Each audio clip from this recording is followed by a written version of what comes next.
Assalamualaikum warahmatullahi wabarakatuh. Alhamdulillahirabbil alamin. Wassalatu wassalamu ala asyrofil anbiya'i wal mursalin wa ala alihi wa sahbihi wa man da'a bi da'watihi wa iltazama bi tariqatihi wa tarasama khutawat jalal aqidatan islamiyyatan asasan al-fatih wa ahkama syar'iyyatan mikasani a'malih wa masdaran ahkam. Asyhadu an la ilaha illallah wa asyhadu anna Muhammadan abduhu wa rasuluhu la nabiyya ba'dahu. Wa qala Allah ta'ala fi kitabihil karim, a'udzu billahi minasyaitonir rajim. Bismillahirrahmanirrahim. Kuntum khairu ummatin ukhrijat lin-nas ta'muruna bil ma'ruf wa tanhauna 'anil munkar wa tu'minuna billah.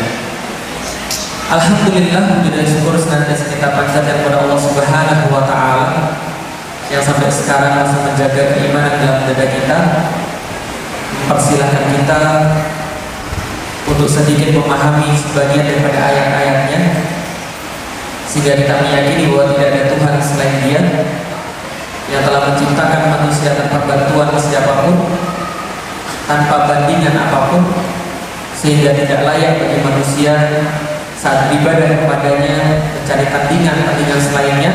Dan mudah-mudahan kita senantiasa memurnikan ibadah-ibadah kita kepadanya. Dialah Allah, tiada Tuhan selain Dia, kepadanya lah tempat menyembah, kepadanya lah kita senantiasa memohon ampunan demi ampunan. Yang ampunan itu sangat kita perlukan saat kita berhadap dengan Dia. Dan kita memohon kepada Allah senantiasa agar saat di dunia Allah menjaga keimanan kita sampai kita wafat dan menghadap kepadanya, sehingga surganya Allah, janjinya Allah itu hak bagi kita, dan mudah-mudahan kita memasukinya bersama-sama. Amin. Salat dan salam semoga tercurah dan terlimpahkan kepada baginda Nabi besar Muhammad sallallahu alaihi wasallam, manusia paling mulia, nabi terakhir, teladan kita sepanjang masa, karena tidak ada yang lebih baik mencontohkan sebagai seorang suami daripada beliau. Tidak ada pemimpin yang mencontohkan diri lebih baik daripada beliau, dan tidak ada satu pun panutan dalam agama ini yang lebih layak diteladani daripada beliau. Dan kita berharap mudah-mudahan saat kita dibangkitkan di yaumil kiamat, Allah memperkenankan kita untuk dibangkitkan dekat dengan beliau, di barisan di belakangnya, lalu kita menuju surganya Allah, memasukinya untuk pertama kalinya, dan sekali lagi mudah-mudahan kita memasukinya bersama-sama. Amin. Alhamdulillah, ikhwan wal akhwat yang dirahmati Allah, para mu'alaf yang hadir, karena ini adalah judulnya silaturahim mu'alaf, dan juga saya biasa ditulis kalisiau mu'alaf gitu ya. Saya juga bingung status mu'alaf ini mau sampai kapan gitu. Mungkin sampai mati ya. Jadi mu'alaf itu sebuah status yang hanya ada di Indonesia. Mu'alaf itu diambil dari salah satu daripada 8 asnaf, yaitu adalah mu'alafun qulubuhum, orang-orang yang perlu untuk dibujuk hatinya untuk masuk Islam. Jadi salah satu penerima zakat mal itu adalah orang-orang yang masih perlu dibujuk hatinya untuk masuk Islam. Seperti saya bukan termasuk yang dibujuk lagi kayaknya. Nah, sehingga saya juga mungkin sudah tidak masuk 8 asnaf itu ya. Tapi kalau yang mau ngasih ya monggo silahkan. 8 asnaf mu'alaf qulubuhum sekarang bukan mu'alaf lagi kayaknya, tapi sudah mu'alaf. Orang yang sudah ditakdir hukum, sudah dibebani hukum, sama dengan yang lain, sama teman-teman juga sama, yang sudah lama masuk Islam kayaknya bukan mu'alaf lagi. Tapi kalau ada orang yang menyebut ya sudah tidak ada masalah, toh juga tidak ada sesuatu yang salah ya. Nah, pada hari ini insya Allah yang dibebankan pada saya adalah sedikit menyampaikan sharing tentang keimanan dan bagaimana keimanan ini bisa memengaruhi manusia. Karena gini Bapak Ibu sekalian, banyak sekali yang datang pada saya, telepon saya, lalu ngobrol tentang keimanan. Kalau itu datangnya dari orang yang belum muslim, biasanya mereka nanya, gimana caranya untuk masuk Islam? Tapi kalau biasanya datangnya dari yang sudah muslim, biasanya mereka nanya, Ustaz, saya punya adik saya murtad. Ustaz, saya punya suami saya murtad lagi. Ustaz, saya punya kerabat saya murtad karena pacaran dan sebagainya. Gimana kira-kira caranya untuk memperkenalkan mereka pada Islam? Pertama-tama saya harus sampaikan Bapak Ibu sekalian, urusan keimanan ini bukan urusan manusia. Urusan keimanan ini adalah urusannya Allah. Tadi sudah disampaikan sama pembawa acara, innaka la tahdi man ahbabta. Sesungguhnya kita itu tidak pernah akan bisa memberikan hidayah kepada orang-orang yang kita cintai. Karena kalau seandainya iman itu punya formula, kalau iman itu punya rumus, yang kalau rumus itu kayak matematik pasti hasilnya, maka bapak saya sudah masuk Islam dulu. Dan sekarang bapak saya belum masuk Islam. Gitu ya. Doain mudah-mudahan, amin. Dan kalau seandainya iman itu punya rumus, iman itu punya formula, Abu Thalib juga masuk Islam. Tapi kenyataannya kan nggak begitu. Nabi punya 4 paman, 2 masuk Islam, 2 tidak. Artinya bahkan Nabi pun tidak bisa merumuskan keimanan dalam arti mentransfer keimanan itu secara pasti. Tapi juga salah ketika kita mengatakan bahwa iman cuma urusan goib. Tidak juga, karena Islam tidak dirancang dengan cara seperti itu. Jadi gini misalnya, kalau kita lihat Rasulullah itu diutus jadi nabi tahun berapa Bapak sekalian? Tahun berapa, ada yang tahu? Kayaknya berumur 40 tahun. Iya, kira-kira tahun berapa? Rasulullah 40 tahun jadi nabi. Lalu kemudian 13 tahun kemudian setelah dakwah tegak Islam di Madinah. Berarti tegak Islam di Madinah sekitar tahun 622-an. Berarti kira-kira kalau saatnya kita lihat Nabi diutus menjadi Nabi dan Rasul itu sekitar tahun 610. 610-an itu Rasulullah diutus jadi Nabi dan Rasul. Dan ketika itu kita tahu 3 tahun pertama Rasul cuma mengislamkan sekitar 40 sampai 44 orang. Jadi tahun-tahun pertama itu cuma 40 sampai 44 orang saja yang masuk Islam, keimanannya diperkuat. Setelah hijrah dari Makkah ke Madinah itu bertambah menjadi sekitar 300 sampai 400-an orang.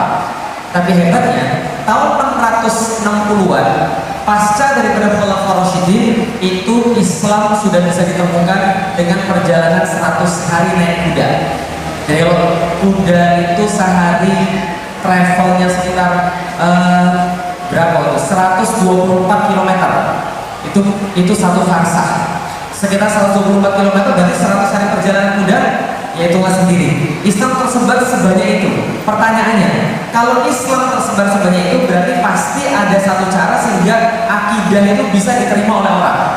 Dan akidah diterima oleh orang berarti pasti dengan jalan yang bukan dengan jalan dalam tanda kutip goib. Contoh misalnya, nih misalnya ya, kita bahas tentang akidah dulu ya. 3 minggu sebelum saya masuk Islam, 3 minggu setelah saya masuk Islam, saya bilang sama ibu saya, Mi, kali masuk Islam. Ibu saya ngamuk, bapak saya ngamuk. Diskusinya sebelah sini ibu saya, sebelah sini bapak saya. Bapak saya di sini debat, ibu saya di sini nangis-nangis. Kebayang kondisinya kayak apa? Jadi film action di sini film drama gitu, kira-kira gitulah. Stres luar biasa hadapin 2 orang tua itu. Beberapa waktu kemudian ibu saya datang bawa CD, judulnya saya masih ingat sekali, Kesaksian Pendeta Yosua Yasin. Lalu ibu saya bilang, Nik tonton nih, kayaknya ini bagus supaya kamu tuh sadar tentang agama mana yang benar. Saya bilang gini sama ibu saya, Mi, mami sudah nonton? Belum, saya bilang. Saya juga bilang, saya juga belum nonton. Tapi Mi, kita nonton bareng-bareng aja. Dan saya yakin dia pindah dari agama Muslim atau agama Islam ke dalam agama Kristen pasti gara-gara 3 hal ini, minimal salah satu di antara 3. Kalau enggak gara-gara duit, 2, kalau nggak dipaksa nikah, yang ketiga pasti gara-gara ini. Lalu kita tonton bareng-bareng. Lalu kemudian ustadznya bilang, mantan ustadznya bilang, dulu saya adalah mantan ustadz. Dulu saya punya pondok pesantren. Ketika saya memimpin pondok pesantren, saya suruh bakar seluruh gereja-gereja. Saya bilang pas aja ustadznya udah salah, apalagi pas tidak. Saya suruh bakar gereja-gereja, tapi semalam waktu satu malam saya bermimpi dengan sesuatu yang terang bercahaya. Siapa? Yesus Kristus. Oh gitu. Berarti benar kan saya bilang ya, masuk Kristennya gara-gara apa? Mimpi. Saya bilang pada ibu saya gini, kalau saya ketemu dia, saya bukan sombong, tapi saya akan patahkan argumen dia dengan 1 kalimat saja. Bukan sombong, kalimatnya begini sederhana. Kalau saya ketemu dia, saya bilang begini, kalau saya mimpi Lionel Messi, apakah Tuhan saya Lionel Messi? Tahu ibu sekalian, mimpi nggak bisa jadi sebuah dasar, nggak bisa jadi sebuah argumen. Karena itulah yang kayak gini, ini bukan sesuatu yang bisa menyebarkan akidah secara cepat. Bukan sesuatu bisa mengkopi akidah dari satu tempat ke tempat yang lain. Nah, kenapa? Karena goib tadi. Contoh, hampir sama kayak ada orang Muslim misalnya. Ada orang mualaf ditanya, kenapa kamu masuk Islam? Jawabannya, Islam tuh tenang banget. Lah kenapa bisa tenang banget? Iya, aku dengar azan suaranya merdu banget terus aku masuk Islam. Yang kayak gini bisa dikopi atau enggak? Yang kayak gini bisa dikopi atau enggak? Mungkin bagi dia berhasil, tapi mungkin bagi orang lain azan itu berisik. Saya dipahami misalnya, bagi orang lain mungkin azan itu suaranya nggak bagus. Kebetulan yang azan bukan orang yang suaranya bagus. Jadi bukan kayak gini yang menyebabkan orang masuk Islam. Tapi seperti apa? Ya ini mau saya sampaikan. Jadi seperti apa sih keimanan di dalam Al-Quran? Yang kalau keimanan ini didapat maka semua masalahnya beres. Kalau keimanan ini didapat, insya Allah nggak akan ada masalah di Indonesia, nggak akan masalah orang sengsara. Lah kenapa banyak orang di Indonesia sengsara? Kenapa banyak kita lihat hari-hari ini semuanya kayak kebolak-balik? Nah kenapa? Karena nggak ada iman ini, gitu loh. Iman ini kan dasar sekali. Di dalam Islam, iman itu adalah tempat dibangun segala-galanya, keyakinan dasar yang mendasarkan di atasnya keyakinan-keyakinan yang lain. Jadi kalau keyakinan dasarnya habis, ya sudah habis yang lain. Allah kata di dalam Al-Quran, kaifa darballahu bihadza mathalan kalimatan thayyibatan kasyajaratin thayyibah. Sesungguhnya permisalan iman itu seperti sebuah pohon. Karena pohon yang baik itu akan seperti iman, akan seperti kalimat yang baik. Kalimat yang baik apa? Kalimat la ilaha illallah Muhammadur Rasulullah. Dasar keimanan. Seperti pohon. Maksudnya pohon apa? Coba lihat pohon-pohon ibu sekalian. Yang kita pertama kali lihat kalau pohon apa? Pertama melihat pohon yang dilihat apanya? Daun. Selain daun apa lagi? Batang. Batangnya kelihatan, daunnya kelihatan. Tapi apakah itu bagian yang paling penting pada pohon? Bukan. Bagian paling penting justru tidak kelihatan. Allah kata di dalam Al-Quran, asluha sabitun, akarnya itu menghujam ke tanah, tapi nggak kelihatan. Gitu kan ya? Syajaratin thayyibah, asluha sabitun. Yang namanya pohon yang bagus, pertama syaratnya akarnya menghujam ke tanah dan akar itu nggak kelihatan. Wa far'uha fis sama. Ketika akarnya sudah menghujam ke tanah, barulah bisa cabang-cabangnya mengarah ke udara. Dalam tafsir Ibnu Katsir, maka dimaksudkan cabang-cabang mengarah ke udara, amalan-amalan yang senantiasa menuju ke langit.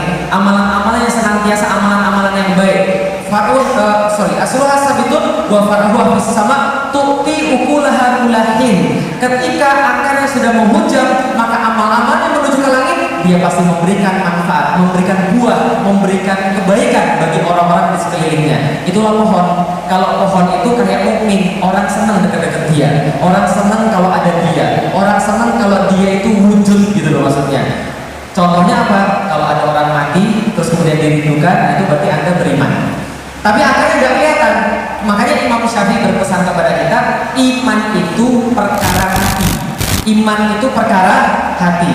Kalau misalnya kita belajar dari sekolah, iman adalah diyakini hati, diucapkan lisan, diperbuat oleh amal, gitu ya.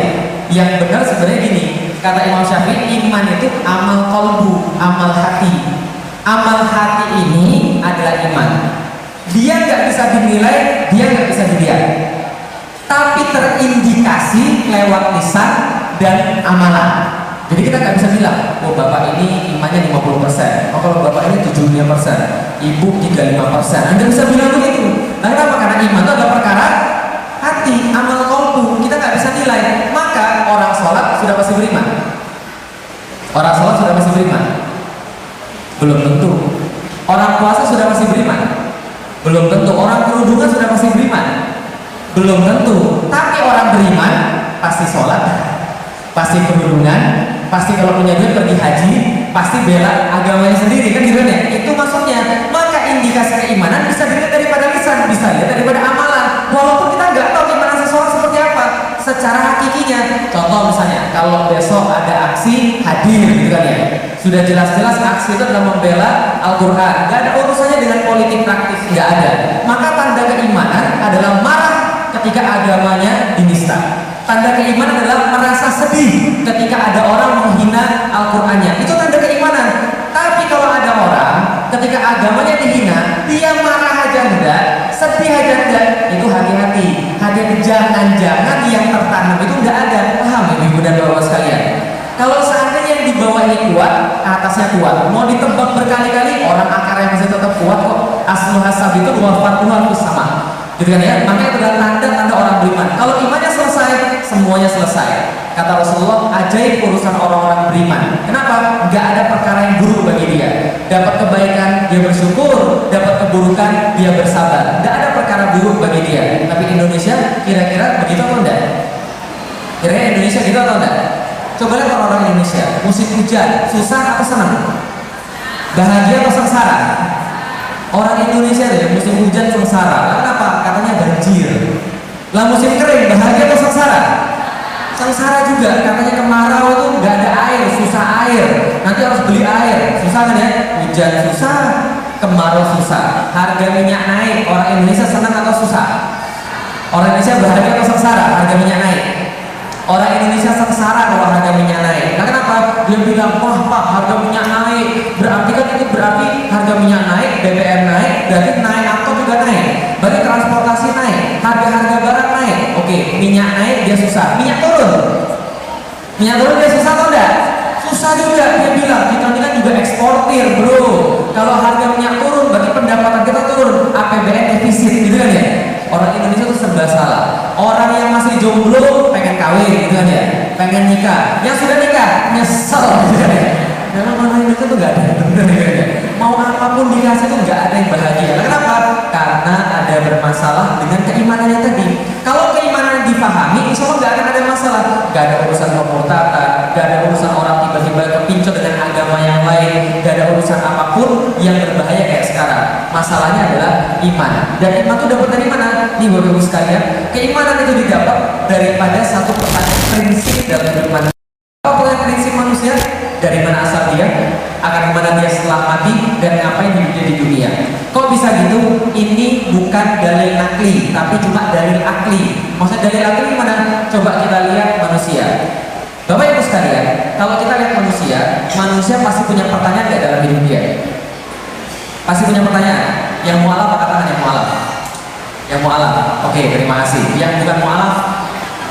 Oke, yang mualaf dan yang bukan mualaf pas dulu sudah mulai balik bertanya nggak kalau mati kira-kira gimana? Di kuburan kita tuh ngapain sih? Kalau mati apakah benar kayak film Ghost itu loh? Keluar rohnya gitu kan ya, kemudian dia bisa jalan-jalan, ngintipin ceweknya, mantannya gitu kan ya, terus buat tembikar gitu kan ya. Itu kayak orang-orang tua kita nontonnya film kayak gitu. Apakah memang kayak gitu kehidupan manusia? Nggak, kita nggak hanya bikin begitu, tapi kita bikin begini. Sebelum hidup manusia itu kayak apa ya? Kita sebelum dilahirkan kita ada di mana? Kita ini ngapain? Pernah nggak mikir begitu Ibu sekalian? Kalau seharusnya Bapak Ibu berpikir, minimal pasti mikir demikian. Saya berpikir demikian dan seluruh orang di dunia mikir demikian. Nggak percaya? Contoh, orang Cina juga mikir demikian. Tahu film Son Gokong? Tahu film Son Gokong? Itu jawaban mereka atas 3 pertanyaan ini. Dari mana asal manusia? Akan kemana manusia setelah mati? Dan ngapain tujuan hidup manusia di dunia? Mereka selalu bertanya dan menjawab pertanyaan-pertanyaan tadi.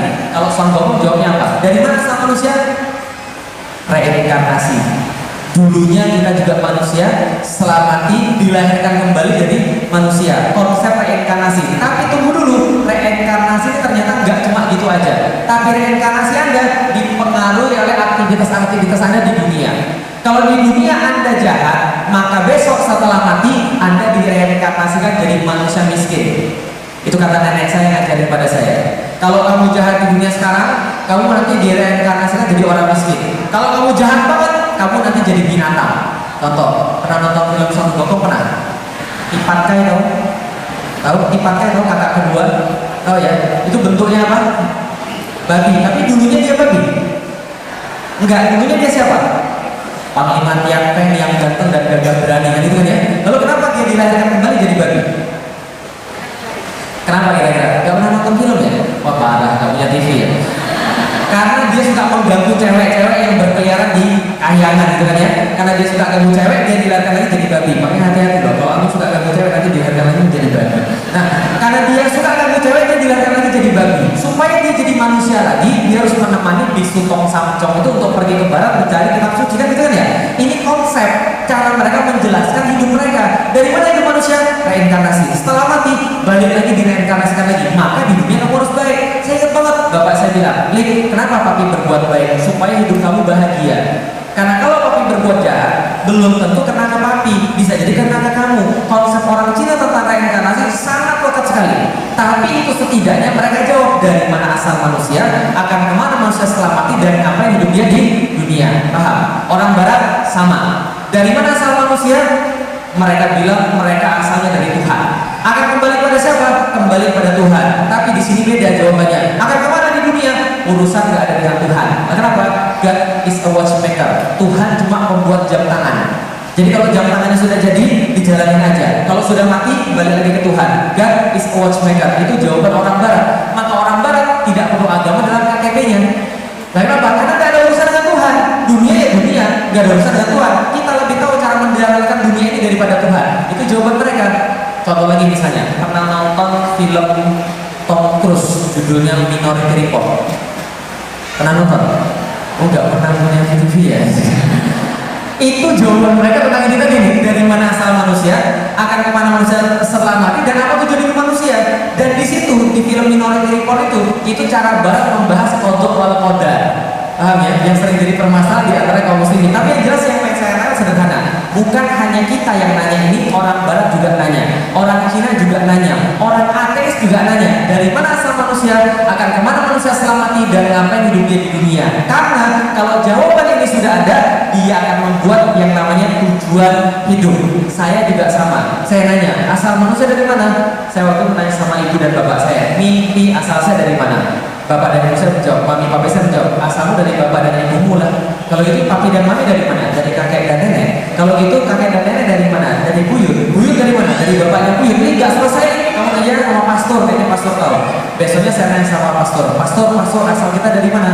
Pastornya menjawab, asalmu dari Tuhan pencipta semesta alam. Oh gitu. Kalau gitu Tuhannya yang mana pastor?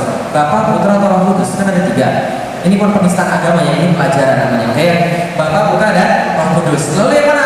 Bapak, Putra, Roh Kudus. Lalu kemudian pastornya bilang, ini 3 ini adalah Trinitas Maha Kudus. 3 itu adalah satu adalah 3. Tiga-tiganya tetap satu, dan satunya tidak dapat dipisah-pisahkan, tapi ada 3 pribadi. Tapi walaupun 3 pribadi tetap satu juga, karena satunya tidak bisa dipisah-pisahkan, tapi ada 3. Bingung atau ngerti? Paham Anda sekarang kebingungan saya seperti apa? Lalu saya tanya, tapi maksudnya kenapa Tuhan harus ada 3? Kenapa Tuhannya nggak 4 aja? Kenapa nggak 5 aja? Kalau 5 kan bisa Power Rangers. Lalu kemudian pastornya bilang, ini tidak boleh ditanyakan. Kalau kamu tanyakan berarti kamu belum beriman. Kalau gitu beriman itu apa pastor? Beriman adalah percaya tanpa banyak tanya. Karena kalau kamu banyak tanya, berarti kamu belum beriman. Oh gitu. Berarti percaya itu adalah tanpa banyak tanya, itu namanya iman. Oke, nggak ada masalah. Besok lagi diajarkan. Ketika Yesus sebelum disalib di kayu salib, sebelum mati dia katakan, Eli lama sabachthani. Tuhan, mengapa engkau meninggalkan aku? Lalu saya tanya lagi, pastor, ini kan katanya Yesus Tuhan. Kenapa dia pada Tuhan yang lain? Harusnya kalau dia memang Tuhan, ya gak usah pada Tuhan yang lain. Bebaskan dia dari sana. Kenapa dia begitu? Itu untuk menembus dosa manusia. Tapi kenapa dia memanggil Tuhan yang lain? Gak usah banyak tanya. Kalau banyak tanya berarti kamu belum beriman. Kebanyakan terima jawaban semacam itu, saya mikir begini, pastor, kalau saya Tuhan gak mau saya banyak tanya, lebih baik Tuhan nyiptain saya gak usah pakai akal. Paham bapak sekalian? Karena kalau Tuhan nyiptain saya pakai akal, saya pasti banyak tanya. Tapi kalau Tuhan gak mau saya banyak tanya, berarti Tuhan pasti gak usah nyiptain saya pakai akal. Saya gak akan banyak tanya. Nah, kenapa bisa begitu? Sekelas bapak ibu sekalian, itu sekelas waktu saya SMP itu, ketika saya mulai bertanya kayak begini, sekelas itu hampir semuanya ateis. Nah, kenapa hampir semua ateis? Main game. Jadi hati-hati loh anak-anak zaman sekarang. Game itu ya, kalau kita nggak tahu game permainannya apa, itu ngajarin ateis. Bedanya, zaman saya game cuma ngajarin ateis. Zaman sekarang ateis plus mesum. Serius, hati-hati. Karena banyak yang main game, maka kita jadi ateis. Saya keluar dari agama Katolik, gara-gara menurut saya kalau agama Katolik semakin dipikirin semakin gak masuk akal. Lalu kemudian saya cari sendiri jawabannya. Asal manusia dari mana? Dari mana asal manusia? Saya suka pelajaran biologi, karena itu saya cari jawabannya dalam biologi, dan saya dapat SMP kelas 3 ini asal manusia. Asal manusia dari monyet. Percaya? Percaya? Anda mungkin ketawa-ketawa di sini, tapi anak-anak diajarin kayak begitu loh. Manusia asalnya dari monyet. Teori evolusi, semua guru biologi paham, dan semua guru biologi yakin bahwa manusia asalnya dari monyet dan ngajarin seperti itu. Betul atau tidak lulus sekalian? Oh, saya itu tertarik banget. Lah kan saya sudah jadi ateis, nggak percaya Tuhan. Lantas saya bertanya, dari mana asal manusia? Saya ketemu pelajaran teori evolusi ini, Masya Allah, sangat tertarik sekali, dan saya pelajari sampai saya jadi wakil olimpiade biologi dari sekolah saya. Nah, kenapa? Saya sangat tahu teori ini.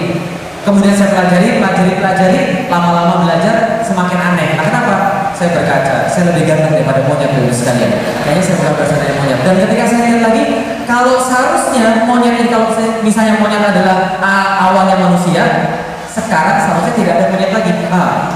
Maka karena monyetnya sudah berubah jadi Manusia. Tapi sekarang monyetnya masih ada, manusianya ada, berarti manusia bukan berasal dari monyet. Nah kenapa? Karena kalau berasal dari monyet, ya berarti monyetnya gak ada lagi. Kan katanya survival to the fittest. Yang fit survive, yang gak survive mati, gitu kan ya. Harusnya monyet yang fit jadi manusia.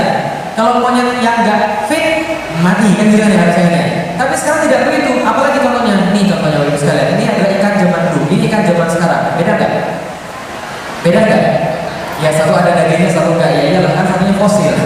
Nggak ada bedanya ikan zaman dulu dan ikan zaman sekarang. Ini daun zaman dulu dan ini daun zaman sekarang. Ada bedanya? Nggak ada. Ini semut zaman dulu. Apakah semut zaman sekarang berubah jadi satria baju hitam? Enggak. Tetap aja semut zaman sekarang sama. Berarti apa? Nggak ada yang berubah sama sekali. Artinya apa? Manusia bukan berasal dari monyet. Kalau itu dari mana asal manusia? Pelajaran favorit kedua setelah pelajaran evolusi. Sebentar, nggak kelihatan ya? Nasib. Bentar ya.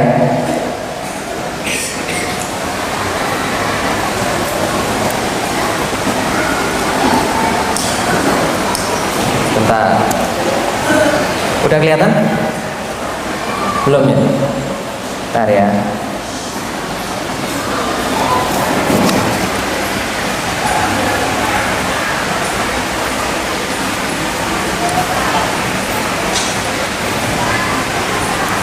Sebentar ya, sabar ya. Allah saya orang sabar.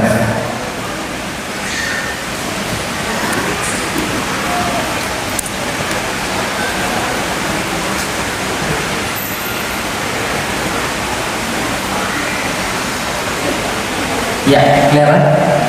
Apa ini? Ah, telur salah. Telur kakak salah. Apa ini? Ini adalah nutfahnya laki-laki, spermanya laki-laki. Prinsip sederhana. Ini kan kita semua berasal dari sini kan ya, asal manusia kan ya. Sepakat? Sepakat. Tapi kalau itu prinsip sederhana. Ini sperma berdaya sangat kotor, jijik dan hina. Dibuatnya di mana? Dibuatnya di mana? Gak ada yang tahu ya? Ini anak IPS semuanya kayaknya. Dibuatnya di mana ini kira-kira? Di dalam testis, namanya tubulus seminiferus. Dibuat barang-barang kayak begini. Prinsip sederhana. Dibuatnya di tempat laki-laki, tapi ada gunanya nggak bagi laki-laki? Ada gunanya nggak Pak? Hah? Ada gunanya nggak? Ada. Tambah cakep? Nggak. Tambah pintar? Nggak. Tambah kuat? Nggak. Ada gunanya nggak bagi laki-laki ini? Nggak ada gunanya sama sekali bagi laki-laki. Tapi coba lihat, dibuatnya di laki-laki, nggak ada gunanya bagi laki-laki. Guna satu-satunya adalah masuk ke tempatnya wanita untuk melanjutkan keturunan. Betul begitu? Pertanyaan sederhana. Pernah nggak dengar cerita sperma pergi di tempat laki-laki, survei ke tempat wanita, lalu balik lagi dalam tubuh laki-laki? Ada nggak kayak gitu? Nggak ada. Coba lihat baik-baik. Dia nggak pernah pergi, berarti dia tidak tahu apa-apa tentang dunia perempuan. Betul begitu? Sekarang saya tanya, Bapak Ibu sekalian pernah pergi ke Skandinavia? Belum, dengar aja baru gitu kan ya. Nah kalau belum pernah pergi ke Skandinavia, pertanyaan saya sederhana. Tahu nggak di situ angkotnya ada 8 jalur? Pergi aja nggak pernah, apalagi tahu angkotnya. Nah begitulah maksudnya. Artinya apa? Kalau kita belum pernah pergi ke sana, kita bahkan nggak tahu angkotnya itu ada atau tidak, jalurnya berapa kita nggak tahu. Tapi sperma tahu persis. Apa yang dia ketahui? Pertama, dia tahu persis bahwa di dalam tubuh wanita ada racun yang namanya racun asam, dan racun asam ini bisa membunuh sperma dalam waktu 2 detik. Berapa? 2 detik. Ngomong-ngomong, sperma sekali keluar berapa? Jutaan. Sudah barang itu Pak ya? Berapa kira-kira? Jutaan salah. Berapa kira-kira? Rata-rata 500 juta, setengah miliar rata-rata sekali keluar. Coba bayangkan ya, 500 juta. Oke, baris. Itu 1, 2, 3, 4, 5, 6, 500 juta. 1000. Pasukan pertama mati, kedua mati, ketiga mati, keempat mati. Yang paling belakang apa? Bodoh amat, gua nggak mau ikut ikutan. Karena teman sudah pada mati semua. Lalu pengen dia ambil racunnya, lalu dia balik pada komandannya. Komandan, lapor, saya sudah balik lagi. Memang perlu penghinaan, tapi saya bawa ini adalah datanya. Saya bawa ini yang membunuh saudara-saudara kita. 499 juta, 999 mati gara-gara racun ini. Kita teliti Pak, kita akan balas dendam setelah kita punya penawarnya. Apa terjadi begitu? Gak kan ya? Tapi ketika dia masuk ke tempat perempuan, ternyata anehnya dia sudah bawa penawar racunnya. Pertanyaan saya ketika saya belajar biologi, tahu dari mana di situ ada racun? Tahu dari mana racunnya jenisnya apa? Tahu dari mana cara bikin penawarnya? Ini terlalu aneh. Belum lagi, sperma ketika masuk dalam tubuh perempuan ada halangan yang kedua. Cewek sebelah kiri dan pabrik sebelah kanan. Kadang-kadang sel telur keluar dari kiri, kadang-kadang sel telur keluar dari kanan. Pertanyaannya, ketika sperma masuk, serbu, mereka langsung mendapatkan serangan kedua. Sebentar teman-teman sekalian, kenapa? Jangan terburu-buru. Di depan kita ada sebelah kiri atau sebelah kanan. Kita pilih mana? Yang belakang bilang, ya sudahlah, karena kita sperma orang Indonesia kita rapat dulu aja lah. Karena orang Indonesia sangat rapat. Setelah mereka rapat, mereka bilang, ya sudah ada 3 opsi pada kita. Yang pertama, kiri atau kanan? Yang belakang bilang, Pak, 50-50 aja Pak. 50 ke kiri, 50 ke kanan. Begitu dari kiri. Ada bilang, Pak, kita SD audience saja Pak, atau kalau friend. Enggak, yang terjadi adalah 500 juta itu, walaupun betul ada beberapa yang tersesat, tapi hampir sebagian besar itu masuk dalam tubuh perempuan, langsung berlomba jadi yang paling cepat, paling kuat, paling hebat menuju pada satu arah. Yang paling kuat, paling cepat, paling hebat jadi Anda. Jadi Anda itu sudah pilihan di antara 500 juta yang paling bagus. Jadi jangan minta lagi yang lebih bagus lagi, bukan ya? Contoh dulu saya lebih manjung, coba pada saya lebih, oh jangan minta begitu, itu namanya nggak bersyukur. Lalu apa? Udah paling bagus. Coba maksudnya nomor 2, bisa jadi lebih jelek lagi daripada itu. Nah, kenapa bisa mereka tahu arah yang benar? Mereka berlomba jadi yang paling cepat, paling kuat, paling hebat karena sudah SMS-an. SMS dikirim dulu, SMS diterima, gitu ya. Jadi ternyata itu saintis terkaget-kaget kok bisa ternyata sperma barang sekecil itu dilengkapi sama antena. Dan tidak hanya sembarang antena yang khusus menerima sinyal-sinyal tertentu yang dikeluarkan oleh ovum sehingga yang lain nggak bisa menerima sinyal itu. Aneh nggak bagus sekalian? Oke, nih lihat ya. Saya punya HP, di sini ada antenanya. Bapak Ibu punya HP? Kita sama-sama punya HP kan ya? Bapak Ibu bisa telepon saya? Belum tentu karena Bapak Ibu nggak tahu sinyal spesifiknya, nggak tahu nomor telepon saya. Paham Bapak Ibu sekalian? Nah ini juga sama. Ada antenanya yang mengeluarkan sinyalnya, tapi bisa nyambung. Lah kenapa bisa begitu? Saya juga nggak ngerti. Saya juga berpikir, loh kok bisa begitu? Dan sampai detik ini nggak ada satupun ilmuwan yang bisa menjawab kenapa bisa terjadi seperti itu. Bisa dipahami Bapak sekalian? Karena belum ada koordinasi terlebih dahulu. Nggak hanya itu. Ini gambar Bapak sekalian, gambar bumi. Bumi gede nggak? Gede ya. Ini bumi, Mars, Merkurius, Pluto, Venus. Kalau malam-malam ada bintang yang paling terang, bulan itu Venus. Makanya cewek katanya dari Venus karena indah katanya pas malam hari. Mars, Merkurius, Pluto, bumi. Indonesia, Pulau Jawa, Cibubur. Lihat? Bagus. Kalau Anda datang berarti Anda paranormal. Ini adalah bumi, Venus, Pluto, Merkurius, Mars. Apakah bumi yang paling besar? Bumi yang paling besar? Enggak. Ini ada planet yang lain yang juga lebih besar. Ini planet Jupiter. Mana Jupiter? Tuh gede. Buminya mana? Nih. Kalau kira-kira tabrakan menang siapa? Yang gak usah ditanya Bapak Ibu sekalian. Ini adalah Jupiter, Saturnus, Neptunus, Uranus. Apakah ini yang paling besar? Benda langit yang paling besar? Enggak, ini benda langit yang lebih besar lagi. Namanya matahari. Buminya mana? Tuh sudah jadi bumi tuh. Ya, bumi ini matahari. Jupiter tadi besar banget, sekarang jadi kecil sekali di depan matahari. Apakah matahari adalah benda langit yang paling besar? Tidak ada yang lebih besar daripada matahari, namanya bintang Arcturus. Ini Arcturus, mataharinya mana? Tuh, matahari. Mana mataharinya? Tuh, kecil ya. Apakah Arcturus yang paling besar? Enggak, Arcturus enggak yang paling besar. Ini adalah bintang Antares. Sedangkan mataharinya mana tadi? Tuh sudah jadi 1 piksel. Kalau di sini nih sudah jadi 1 piksel besar. 1 piksel. Kecil atau besar? Pertanyaan saya sederhana. Barang-barang kayak gini cuma 1-2 biji di alam semesta? Enggak. Di galaksi kita saja, galaksi Bima Sakti, barang-barang kayak Antares ini juga termasuk yang paling kecil. Karena ada yang lebih besar lagi. Dan barang-barang kayak ini jumlahnya ratusan miliar. Ratusan miliar di alam semesta ini. Dan mereka ternyata saling berputar satu sama lain, punya orbit masing-masing. Yang orbit ini tidak pernah berganti selama jutaan tahun, tapi anehnya tidak pernah tabrakan. Sedikit Ibu sekalian. Nih contoh, di HI misalnya, di Bundaran HI nggak ada bundaran di tengah-tengahnya. Sebelah sini ada 100 mobil, sini 100 mobil, sini 100 mobil, sini 100 mobil dari 4 arah. Saling melewati dengan kecepatan 100 km per jam. Set, nggak ada tabrakan. Mungkin begitu Ibu sekalian. Orang berusaha menghitung berapa kemungkinan alam semesta terjadi secara kebetulan. Itu baru ada di alam semesta. Dalam diri kita sendiri, Masya Allah. Berapa detik? Berapa detik saya lagi ngirup napas tadi? Gak sampai 2 detik kan ya? Tapi kalau terjadi dalam tubuh saya, itu saya menghirup hampir jutaan itu senyawa oksigen dalam kemudian saluran nafas saya masuk ke dalam paru-paru, ditangkap oleh alveolus, kemudian disebarkan sel darah merah saya, lengket sel darah merah,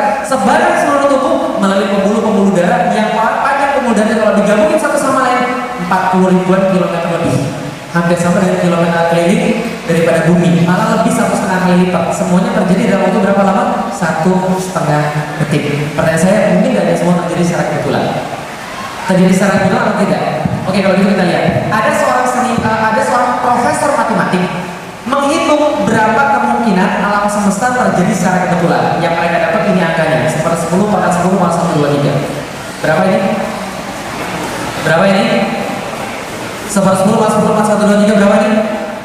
Banyak, nah itu pasti jawaban anak IPS. Oke, 10 pangkat 10 pangkat 1, 2, 3. Coba lihat kalau anak IPA ya, nyombong. Enggak, ini bukan sombong, takabur aja dikit. Oke ya.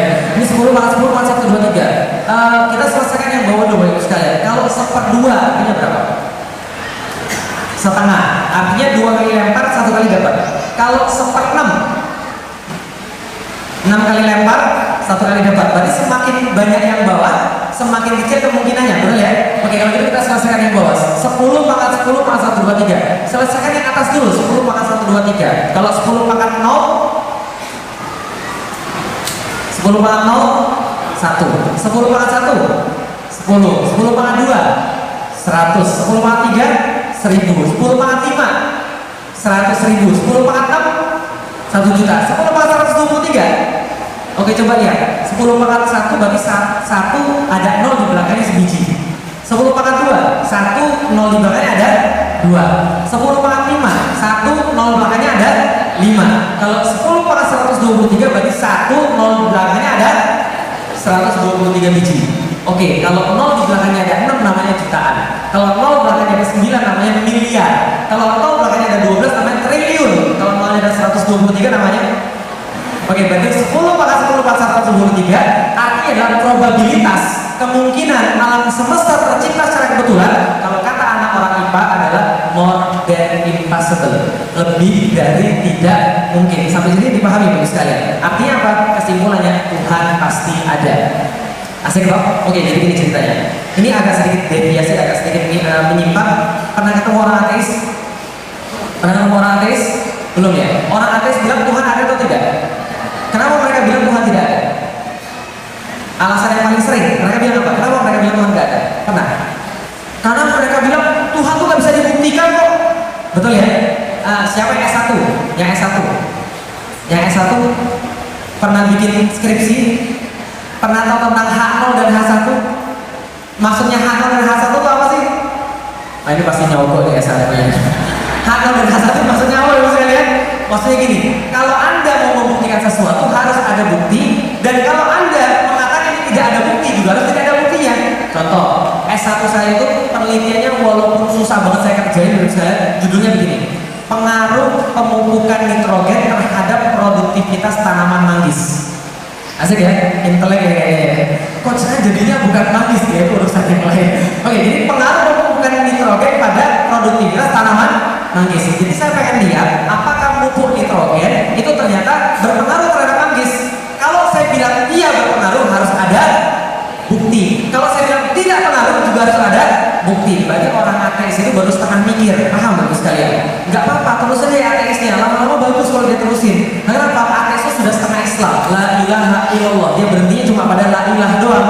Tidak ada Tuhan, selesai. Karena kalau dia terusin mikir dapat Allah.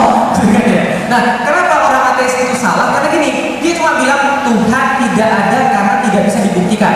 Itu baru setengah. Padahal kalau dia bilang Tuhan tidak ada, dia harus membuktikan bahwa Tuhan tidak. Paham Bapak sekalian? Berarti ateis itu belum tentu benar, karena dia cuma baru tidak ada bukti Tuhan ada, tapi tidak ada bukti juga Tuhan tidak ada. Maka dia salah sebenarnya. Tapi kalau tidak mungkin Tuhan tidak ada, berarti Tuhan pasti. Itu logika matematik yang kita belajar pas SMP kelas 3 ya. Bagaimana kalau tidak mungkin tidak berarti pasti. Sama kayak tadi, Tuhan tidak mungkin tidak ada, berarti Tuhan pasti ada. Alhamdulillah SMP kelas 3 saya dapat Tuhan. Melalui apa? Mikir. Orang punya Tuhan nggak perlu pakai agama, cukup mikir orang dapat Tuhan. Kalau orang punya akal dan dia mikir nggak dapat Tuhan, terlalu. Paham ya? Makanya musuh di dalam agama itu, musuh dalam keimanan itu ada dua yang Allah sebutkan di dalam Al-Quran surat Al-Baqarah itu. Dosa pertama manusia apa? Aba wastakbar. Bukan dosa pertama manusia, dosa pertama iblis yang disebutkan oleh Allah. Aba wastakbar. Aba itu apa? Ignorance, nggak mau pakai akal. bodoh amat, pokoknya gue nggak peduli, aba, wastakbar, yang kedua takabur. Nah kenapa? Dia menutupi akalnya daripada ayat-ayat Allah. Padahal kalau mikir Tuhan pasti dapat, tapi masalahnya cukup nggak kalau Tuhan pasti dapat doa? Nggak cukup. Oke, tapi saya sudah punya jawaban. Dari mana asal manusia? Tuhan pasti ada. Keluar daripada agama Katolik, saya mikir lewat biologi, fisika dan sebagainya, saya dapat Tuhan. Tapi masalahnya tujuan hidup saya ini apa? Tuhan ini siapa? Gampangnya ini analoginya. Ini gambar apa ini? Gambar apa ini? Handphone ciptaan atau pencipta? Ciptaan. Berarti setiap ciptaan pasti punya dan juga pasti punya tujuan penciptaan. Tujuan penciptaan handphone apa? Komunikasi SMS dan nelpon. Untuk bisa dipakai komunikasi maka handphonenya harus dicas. Selain dicas harus isi pulsa. Selain isi pulsa juga harus dinyalain. Supaya tidak rusak maka handphonenya jangan juga dimasukin air, jangan juga dijual. Bagus. Oke. Semua itu aturannya dari mana? Aturannya dari mana? Buku petunjuk. Betul begitu? Kalau buku petunjuknya saya ubah kira-kira gimana? Kalau buku petunjuknya saya ubah kira-kira gimana? Oke, manusia sama nggak kayak handphone? Sama-sama sih. Berarti pasti punya yang sudah kita buktikan dia ada dan masih punya tujuan penciptaan. Tapi masalahnya kita lihat sekarang, manusia sekarang hancur atau tidak? Berarti kemungkinannya dua. Satu, salah buku petunjuk. Dua, nggak dibaca. Salah buku petunjuk. Yang kedua, punya tapi nggak dibaca. Itu salahnya. Nah, lalu saya tanya buku petunjuk saya ini, yang mana buku petunjuk saya? Saya tahu Tuhan itu ada, tapi ada 5 agama, ada 4 agama yang mengklaim Tuhan. Yang mana Tuhan yang benar? Satu bilang Tuhannya Yesus, satu bilang Tuhannya Allah, satu bilang Tuhannya ini, satu bilang Tuhannya itu. Saya nggak bahas agama-agama yang muncul dari bumi, yang kita bahas agama yang muncul dari langit. Terus saya tanya Tuhan saya siapa? Tapi waktu itu saya tanya nenek saya, Nek Tuhan saya siapa? Nenek saya bilang Tuhan mau namanya Dewa Langit. Oh gitu. Dewa itu yang mana Nek? Kenko, dewa paling hebat. Lalu saya bilang yang mana bentuknya? Nenek saya bilang kebetulan ada fotonya di belakang. Lalu saya bilang, wah ini bukan Tuhan saya. Kenapa? Ini kan pernah diobrak-abrik sama Kerasakti, paham Ibu sekalian? Nonton film Kerasakti pas dia obrak-abrik Dewa Langit itu, ini bukan Tuhan saya. Lalu itu yang mana Tuhan saya? Saya kata, wah ini punya giginya panjang. Saya juga nggak mau, ini bukan Tuhan saya. Maka saya cari, siapa Tuhan saya? Saya cari. Salahnya saya, waktu itu yang saya cari adalah yang saya lihat muslimnya, bukan Islamnya. Maka kalau sampai sekarang kita lihat muslimnya, nggak bakal ada orang masuk Islam, gitu loh. Karena yang dilihat adalah muslimnya. Yang saya lihat di Palembang itu muslimnya. Pergi ke sekolah, pulang, tiba-tiba 7 orang meroyal saya dipukulin. Lalu saya tanya, kenapa saya dipukulin? Alasan saudara, karena mata sipit. Oh gitu. Mereka benci aku gara-gara mata sipit ya. Aku nggak pernah milih mata sipit gitu kan ya. Tapi ternyata ini didapat oleh saya. Maka saya bilang, nggak ada yang benar. Islam juga nggak ada yang benar. Sampai saya kuliah semester ketiga, baru saya ketemu dengan orang-orang muslim, baru saya diajak diskusi. Saya bilang sama teman saya, kita pergi yuk ke gunung-gunung mencari orang yang punya kebijaksanaan untuk menjelaskan hidupnya itu apa. Dia bilang gak usah jauh-jauh, saya punya teman saya ini seorang ustadz masih muda tapi omongnya penuh hikmah. Siapa? Namanya Ustadz Fatih Karim. Orangnya tinggal di Bogor, sekarang banyak ngisi-ngisi juga di daerah sini. Kemudian mungkin waktu itu kita ketemu. Setelah ketemu pertama kali, lalu ustadznya jelasin tentang Islam, saya tertarik karena wawasannya sangat luas sekali. Lalu dia bilang, gini aja, minggu depan kamu ke rumah saya bawa Alkitab. Saya bawa Al-Quran, kita diskusi siapa Tuhan langsung dari buku petunjuk yang sebenarnya. Saya bilang, saya nggak mau bawa Alkitab. Kenapa? Saya sudah nggak percaya dengan agama Katolik. Kita bahas tentang Al-Quran. Ini yang dibahas, ini ayat pertama yang dibaca kepada saya. Zalikal kitabul la raiba fihi hudan lil muttaqin. Kitab ini tidak ada keraguan di dalamnya, petunjuk bagi orang-orang yang bertakwa. Pas baca surat yang pertama kali saya langsung bilang, enggak, kitab ini salah. Lah kenapa salah? Ya kan gak mungkin ada buatan manusia sempurna. Kenapa? Karena saya kirain yang buat Al-Quran adalah manusia. Wajar gak saya kira gitu? Wajar. Lah kenapa? Kan setahu kita kan Tripitaka yang buat manusia, Weda yang buat manusia, Alkitab yang buat manusia. Kirain saya Al-Quran yang buat manusia. Kok bilang sempurna? Tidak ada keraguan di dalamnya, tidak ada kesalahan di dalamnya. Salah. Lalu Ustaz Fatih Karim bilang, enggak, ini benar-benar memang datangnya dari Tuhan pencipta semesta alam dan memang kitabnya sempurna. Saya bilang, dari Tuhan, masa Tuhan tulis lalu kasih pada manusia? Nggak mungkin. Oh bukan begitu, ini diwahyukan. Ini memang ada kitab yang benar. Saya bilang, ya semua orang bisa bilang begitu. Tapi kan namanya agama itu kan harus ada buktinya. Kalau nggak ada buktinya sama aja, yang lain juga bilang begitu. Benar semua agama. Ustaz bilang, iya kita punya buktinya, tunjukin pada saya. Ternyata ditunjukin surat yang sama, ayat yang berbeda. Surat Al-Baqarah ayat 23 bunyinya wa in kuntum fi raib, diulangi lagi kata raib. Tadi kalau surat Al-Baqarah ayat 2 tadi apa?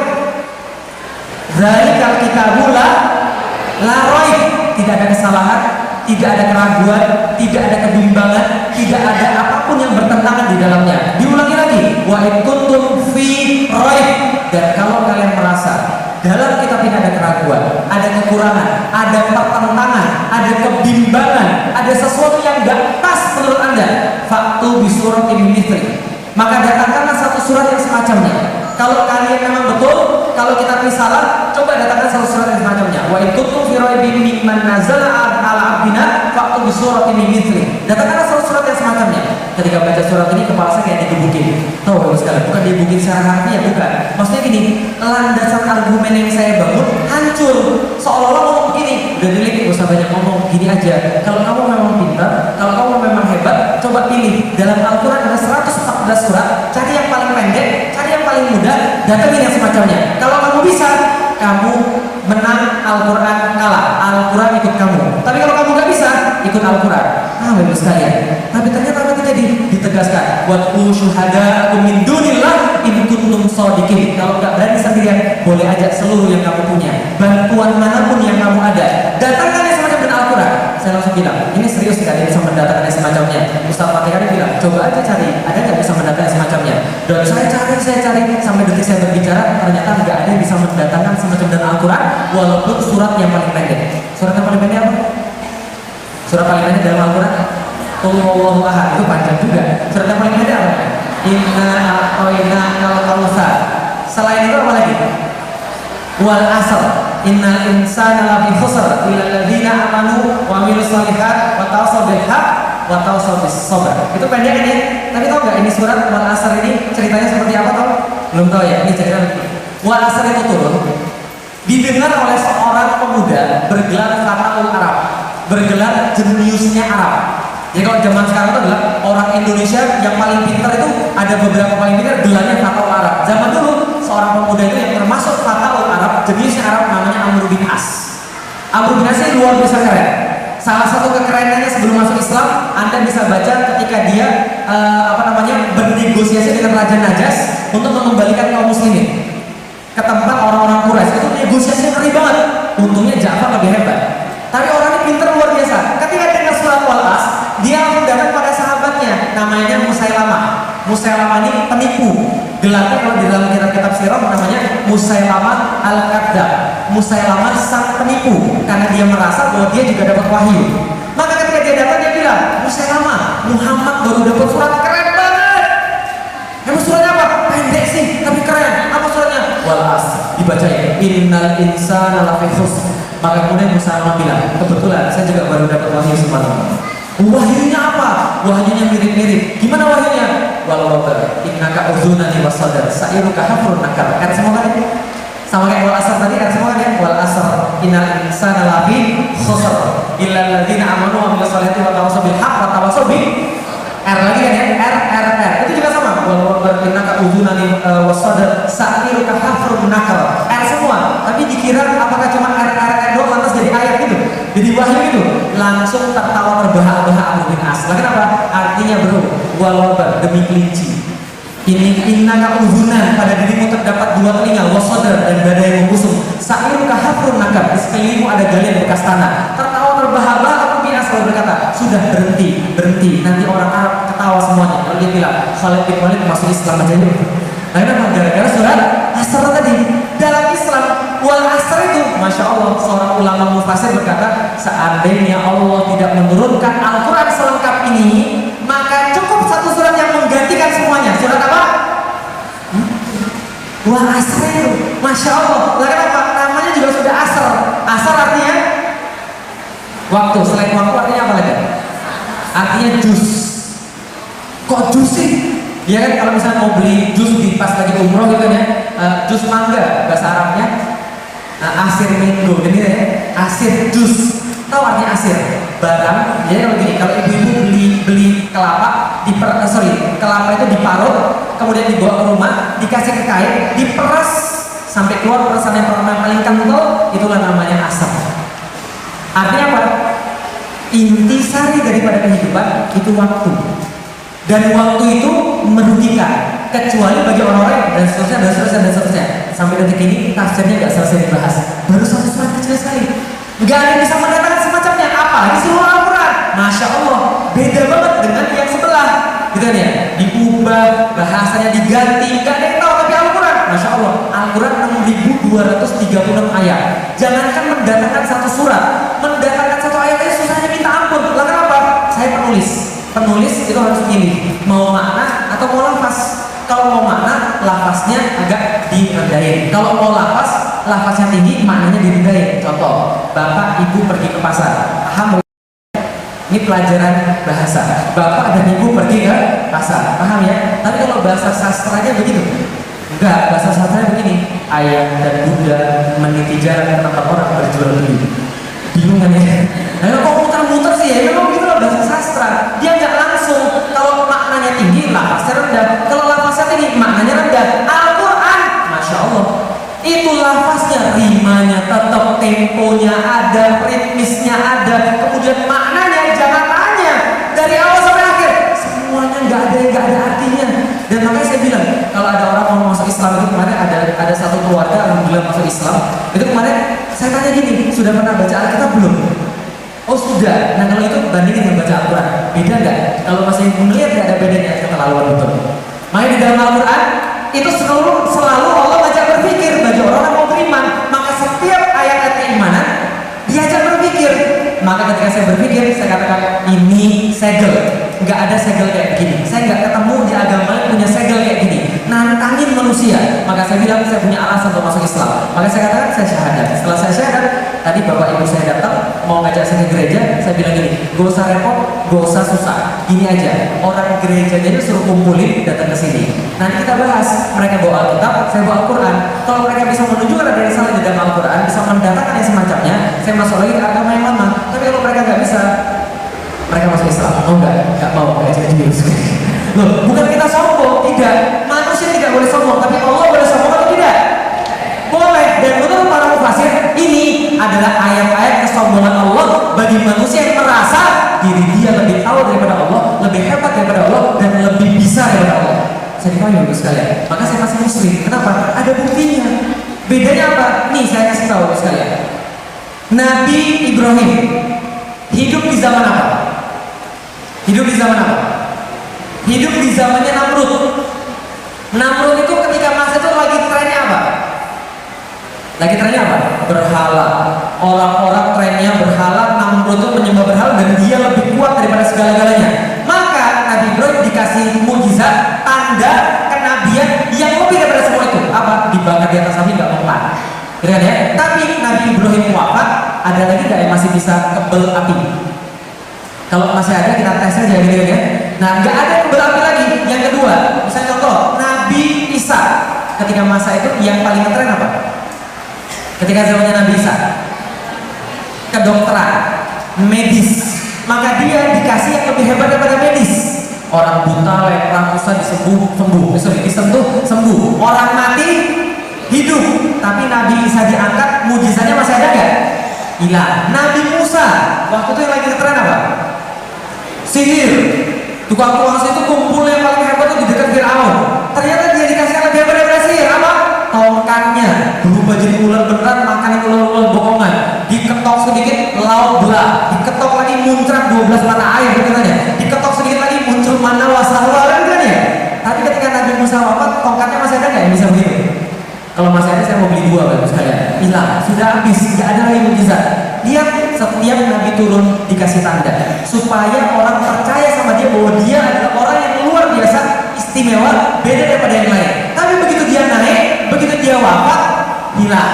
Tapi Nabi Muhammad itu turun ketika masa informasi, turun ketika masa sastra, maka diberikan Al-Quran yang menjadi mujizat bagi manusia yang melihat takjub, yang baca langsung mau terpincut sama Al-Quran. Dan ketika Nabi Muhammad wafat, ini tidak diangkat. Satu-satunya nabi yang mukjizatnya gak diangkat itu Nabi Muhammad. Supaya apa? Supaya Anda lihat baik-baik Al-Quran masih ada di depan mata Anda, dan kalau Anda belum beriman juga dan gak mau beriman, terlalu. Bapak sekalian, supaya gak ada hujah kata Allah, gak ada hujah bagi manusia mengatakan bahwa kami belum dapat petunjuk. Loh, itu diturunin kok, gak diangkat itu mukjizatnya. Masya Allah. Maka kalau kita lihat Al-Quran, ayat keimanan pas ujungnya ngajak mikir kan kita nih, afala yaqilun, afala yatafakkarun, ya ulil albab, gitu ya. Artinya apa? Ya ulil albab artinya wahai orang-orang yang memiliki akal. Afala yatafakkarun artinya apakah kalian tidak berpikir, gitu ya. Apalagi afala yaqilun, apakah kalian tidak mempunyai akal? Itulah yang orang Indonesia. Orang Indonesia tuh bacanya agak lembut, padahal harusnya bukan begitu bahasanya. Itu sindiran sebenarnya dari Allah kepada manusia. Maksudnya begini, afala yatafakkarun, kamu gak mikir? Kan kamu punya akal. Woi, orang-orang beriman, orang-orang punya akal, masa gak beriman sih? Itu maksudnya kenapa? Karena begitu jelas tanda-tandanya. Ya Allah, kayak gitu jelas saya masih gak mau beriman. Keterlaluan banget. Nah, kenapa? Islam agama pikiran, Islam agama berpikir. Ketika orang berpikir, orang dapat tanda-tandanya. Itu yang menyebabkan bisa menyebar sebegitu cepat, bisa menyebar sebegitu jauh, dan bisa dikopi sampai ke kita. Itulah keimanan di dalam Islam. Step by stepnya udah jelas kan sekarang ini? Oke, kalau itu sekarang saya tanya, kenapa kalau itu kita jadi seorang muslim? Kenapa kita jadi seorang muslim? Kenapa kita jadi seorang muslim? Karena Al-Quran tidak ada yang bisa mendatangkan yang semacamnya. Itu salah satu mukjizatnya. Berarti karena itulah kita punya alasan menjadi seorang muslim. Kalau ada yang mendatangkan yang semacam dengan Al-Quran, kita rame-rame aja keluar daripada Islam. Tapi kalau mereka nggak mampu, mereka masuk Islam. Loh, kok Ustaz berani ngomong begitu? Loh, Allah yang bilang gitu kok. Dan kita wajib percaya, dan kita wajib mengimani. Lalu apa? Karena mengimani artinya adalah membuktikan. Iman sama dengan bukti, bukti sama dengan iman. Tidak ada bukti, tidak ada iman, ada bukti iman kuat. Terakhir, pernah pergi ke dokter? Pernah pergi ke dokter? Kalau dokter kasih obat sami'na wa ta'na atau banyak alasan? Sami'na wa ta'na atau banyak alasan? Sami'na wa ta'na. Kenapa Anda sami'na wa ta'na sama dokter? Karena Anda tahu dokter belajar, Anda enggak. Anda tahu persis dokter tahu, Anda enggak tahu. Anda tahu persis kalau Anda bantah dokter, Anda paling penyakitnya makin parah, gitu kan ya? Dan akhirnya bakal mati kan, gitu kan ya? Berarti kita percaya dokter karena kita punya bukti. Apa buktinya? Coba lihat ke dokter. Pas masuk ruang dokter, dokter tuh ruangannya catnya warna apa? Putih atau hitam? Jas dokter warna apa? Putih atau kotak-kotak gitu? Putih. Sisirannya dokter ke pinggir, ke atas, atau ke bawah kayak film Korea gitu? Kira-kira yang mana? Yang mana? Yang penting gak begini kan, gitu kan ya? Gak ada dokter yang begini, gak ada kan ya? Pasti kalau gak begini ya begini kan ya? Baru meyakinkan. Terus ada apa di ruangannya? Ada stetoskop, ada poster-poster kesehatan. Kalau dia dokter gigi berarti ada gambar giginya di situ kan, gitu kan ya? Yang paling penting di ruang dokter ada apa? Bukan, ada apa? Di ruang dokter yang paling penting surat izin praktek.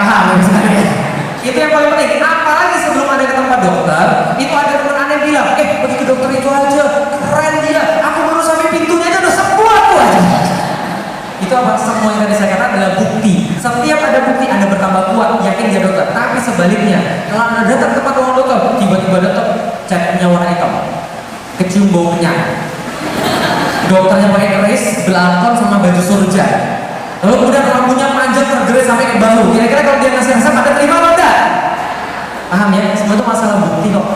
Berarti kalau Anda sudah bisa membuktikan dia itu dokter atau bukan, Anda akan taat sama dia. Jadi pertanyaannya adalah bukan resep dokternya, tapi Anda yakin gak dia dokter atau bukan? Jadi adalah apa? Pertanyaan adalah who is the doctor? Dokternya siapa? Nah, masalahnya adalah Tuhannya siapa? Kalau Anda yakin Tuhannya Allah, kalau Anda bisa membuktikan Tuhannya Allah, maka pasti sami'na wa ta'na. Tapi kalau Anda belum pernah membuktikan atau kurang buktinya, Allah suruh, bukan sami'na wa ta'na, banyak alasan. Itu kan kerudungan Arab. Kan dulu kan Arab kan panas, ada pasirnya. Karena itu disuruh pakai kerudung. Zaman sekarang enggak lagi. Yang dulu siapa, bro? Allah. Tapi kita masih banyak tanya karena kita belum sami'na wa ta'na. Mungkin akidah kita kepada dokter lebih 100% daripada akidah kita kepada Allah. Karena kita belum pernah membuktikan. Contoh yang sudah terbukti siapa? Nabi Ibrahim lagi, balik lagi. Nabi Ibrahim kok nggak itu panas? Kalau itu panas, tapi Nabi Ibrahim santai aja atau lari ketika mau dibakar? Kenapa beliau santai aja? Karena pembuktian dia terhadap eksistensi Allah itu lebih daripada dia meyakini api itu panas. Maka kalau boleh menduga pikirannya Nabi Ibrahim, kira-kira pikirannya begini: saya tahu api itu panas, tapi yang lebih saya tahu Allah itu ada dan Allah menguasai api. Dan Allah menguasai saya. Kalau Allah pengen saya mati, nggak usah masuk api, Allah bisa matiin saya. Tapi kalau Allah pengen saya belum mati, berarti api tidak akan bakal mencelakakan saya. Dan kalau Allah pengen saya mati di atas api, Allah pasti sudah nyiapin yang lebih baik daripada saya. Terus takut apa lagi? Tahu ya sekalian, karena kita sudah tahu Allah itu pasti benar.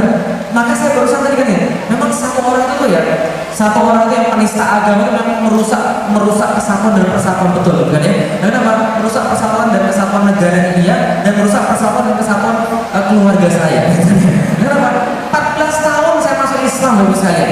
14 tahun saya masuk Islam, 3 tahun pertama saya ribut dengan bapak ibu saya gara-gara saya masuk Islam, dan mereka sekarang menerima luar biasa. Tapi gara-gara dia ini, masya Allah, karena bapak ibu saya simpatiknya sama dia, hampir setiap waktu itu tuh ribut di WhatsApp, dan gara-gara satu orang itu.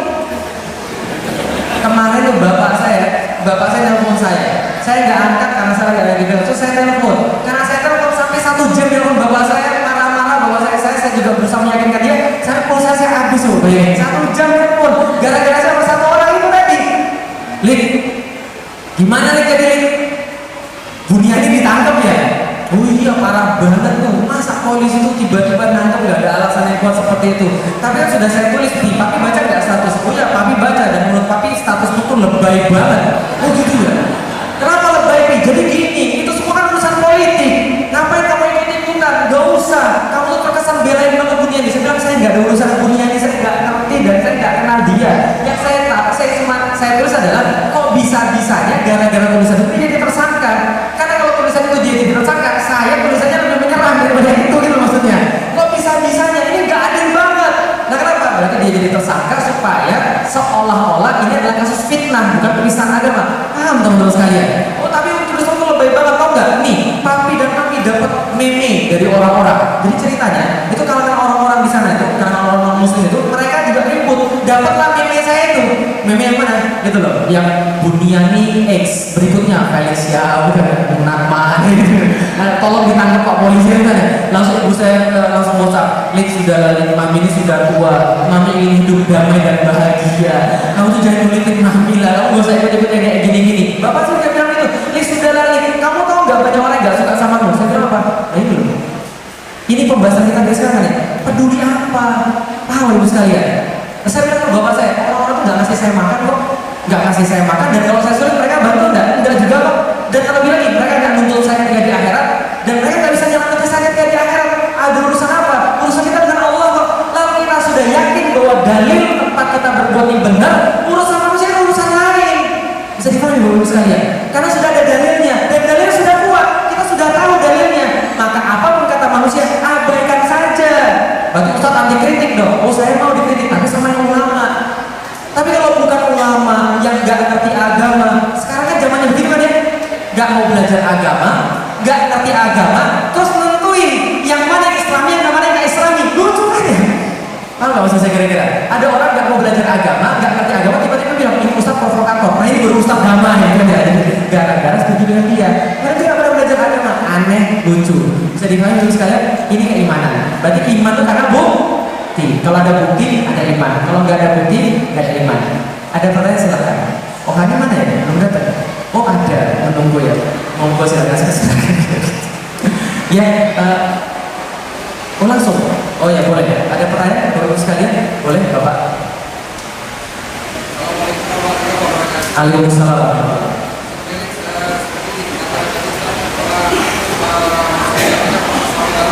Ya.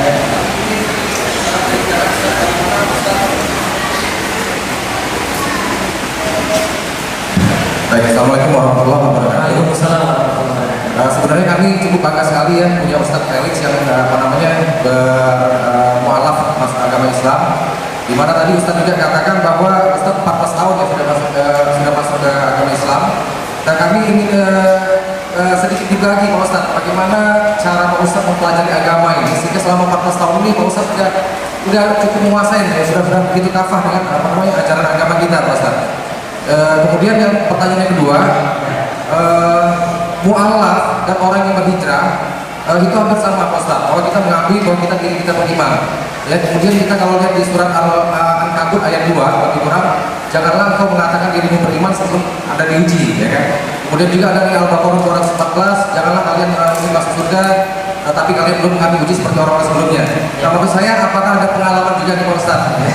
Begitu Pak Ustaz sudah masuk agama Islam, ya tentunya kita sudah menyatakan beriman, apakah memang ujian-ujian itu ada, dan kemudian mohon diajarkan juga ke kami bagaimana sebenarnya kita untuk mempertahankan iman itu Pak Ustaz. Assalamualaikum warahmatullahi wabarakatuh. Waalaikumsalam warahmatullahi wabarakatuh. Nanti kalau ada nanya siapin aja ya, saya jawab satu-satu, nanti takut lupa. Padahal tadi kalau pertanyaan 3 nanti dapat piring cantik Pak. Oke, yang pertama, bagaimana cara mempelajari Islam? Cara mempelajari Islam itu saya sudah tulis dalam buku saya, judulnya How to Master Your Habits.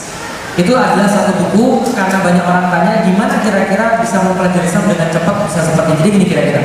Bapak Ibu sekalian, pertanyaan paling penting dalam hidup manusia itu adalah pertanyaan kenapa, why, itu paling penting. Kenapa paling penting? Karena kalau sudah ada why, semuanya dapat. Kesalahan orang Indonesia mempelajari Islam bukan dari why, tapi mulai belajarnya dari what and how. Betul atau betul? Oke, pas SD belajar Islam PAI itu bab pertama bab apa? Syahadat. Syahadat itu apa? Kata-katanya apa? Efeknya bagaimana? Yang membatalkan keimanan apa? Rukun-rukun iman apa kan ya? Pelajaran kedua wudu. Gitu kan ya? Bukan wudu. Bersuci. Gitu kan ya? Ada air yang menyucikan, air yang tidak menyucikan, air yang bisa dipakai, najis dan sebagainya. Setelah itu pembahasan apa lagi? Sholat. Setelah sholat, puasa. Setelah puasa, zakat. Setelah zakat, munakahat. Setelah munakahat, balik lagi ke awal, gitu kan ya? Itu pertanyaannya, itu why atau what and how? What and how? Fikih itu masalah what and how. Bahayanya mempelajari what and how tapi nggak ngerti why adalah berantem sendiri. Yang saya pelajari gini kok Pak. Enggak, yang benar tuh bukan gini, yang benar tuh gini. Enggak, ini masa mau sholat gini sih? Orang gerak 3 kali aja batal kata ustazku. Kalau gini lu batal berapa kali bro? Oh ini namanya ini memukul setan bro kalau dalam dalil. Kenapa kalau bukan pukul setan, kenapa gini nggak gini aja? Ribut sendiri karena nggak paham why. Yang dipahami cuma what and how doang. Padahal kalau orang sudah paham why, kenapa? Gampang ini ya sudah, itu perbuatanmu, ini perbuatanku. Aku ada dalil, kamu ada dalil, yang ada dalil begini, paham Bapak sekalian? Atau gampang style gitu kan dalilnya. Itu orang belajar why. Jadi paling penting adalah why. Setelah why baru what and how. Dalilnya apa? Jelas. Aisyah mengatakan bahwa Rasulullah mengajarkan kepada kami akidah sebelum halal dan haram. Jadi halal dan haram itu setelah why. Why itu apa? Pertanyaan akidah tadi. Contoh akidah. Jadi gini, Bapak Ibu sekalian, ada 2 gedung lantai 30 dipisahkan kira-kira 50 meter oleh sebilah kayu. Mau nggak nyebrang dari gedung A ke gedung B? Mau nggak nyebrang dari gedung A ke gedung B? Nggak mau, karena belum punya why. Kalau sudah punya why pasti mau. Nih, saya kasih why-nya. Di gedung seberang ada duit 10 miliar, mau nggak? Mau. Tapi kalau jatuh mati, mau nggak? Nggak mau. Karena itu udah manusia, nggak mau ambil risiko kan ya. Oke, saya kasih why supaya semuanya mau. Di gedung sebelah ada 10 miliar dan ada terpisah 50 meter, gedungnya 30 lantai oleh sebilah kayu dan nggak boleh lewat bawah, harus nyebrang di atas. Di atas itu seberang ada 10 miliar dan tempat Anda berdiri sekarang ada singa yang sudah nggak makan 3 hari. Berangkat atau enggak? Paham ya? Kalau orang sudah punya why, apapun dia lakukan. Kalau orang sudah ngerti kenapa, dia akan lakukan semuanya. Saya ngerti kenapanya, itu yang saya punya. Saya nggak punya bahasa Arab, saya nggak punya fikih, saya nggak punya pelajaran apapun. Yang saya punya adalah kenapa saya Muslim. Ketika saya tahu kenapa saya Muslim, maka saya tahu Allah itu pasti ada. Allah menurunkan Islam sebagai agama yang terakhir. Allah menurunkan Nabi Muhammad sebagai panutan yang terakhir. Allah ciptakan surga bagi yang taat padanya dan Allah ciptakan neraka bagi yang tidak taat padanya. Dan saya tahu itu semua ada, maka saya harus belajar ini jelas Bapak sekalian. Maka saya tertata karena punya why tadi. Kalau sudah punya why, baru cari gurunya. Gurunya siapa? Mau apa aja boleh, asal jangan jil aja. Tahu jil sekalian? Jadi Islam liberal itu jangan. Yang lain boleh, asal 3. Yang ngajaknya pada Islam, amar ma'ruf, nahi munkar. Guru mana aja insya Allah boleh. Kalau gurunya apakah harus bertitel? Enggak, juga enggak apa-apa sih, karena Rasulullah juga enggak pakai titel. Yang jelas gurunya memang belajar Islam dengan khusus. Maksudnya harus ini gitu, pelajaran agama cara maksudnya enggak, maksudnya belajar agama ya setidaknya dia punya guru juga, yang gurunya ini bisa dipertanggungjawabkan, gitu ya. Jadi itu tentang belajar Islam. Kalau baca doang boleh nggak? Enggak, harus ada gurunya. Karena kalau orang baca doang, khawatir kalau salah nggak ada yang jelasin. Kalau lewat YouTube gimana? Nih bapak sekalian, belajar itu ada etikanya. Etika belajar adalah duduk berhadapan-hadapan kayak sekarang. Di YouTube itu boleh, tapi bukan metode pembelajaran. Kenapa? Karena dalam belajar bukan hanya transfer ilmu, tapi yang paling penting dalam pembelajaran adalah transfer of karakter. Itu yang paling penting. Kalau transfer ilmu, YouTube bisa. Transfer ilmu, Google lebih bagus. Yang lagi ngetren sekarang, tanya Google. Jadi itu memang bisa. Tapi kalau transfer karakter itu harus ketemu. Itu transfer karakter. Makanya Imam Ahmad bin Hambal ketika ngisi pengajian itu ada ribuan orang hadir, 100 bawa catatan, 900 tidak bawa catatan.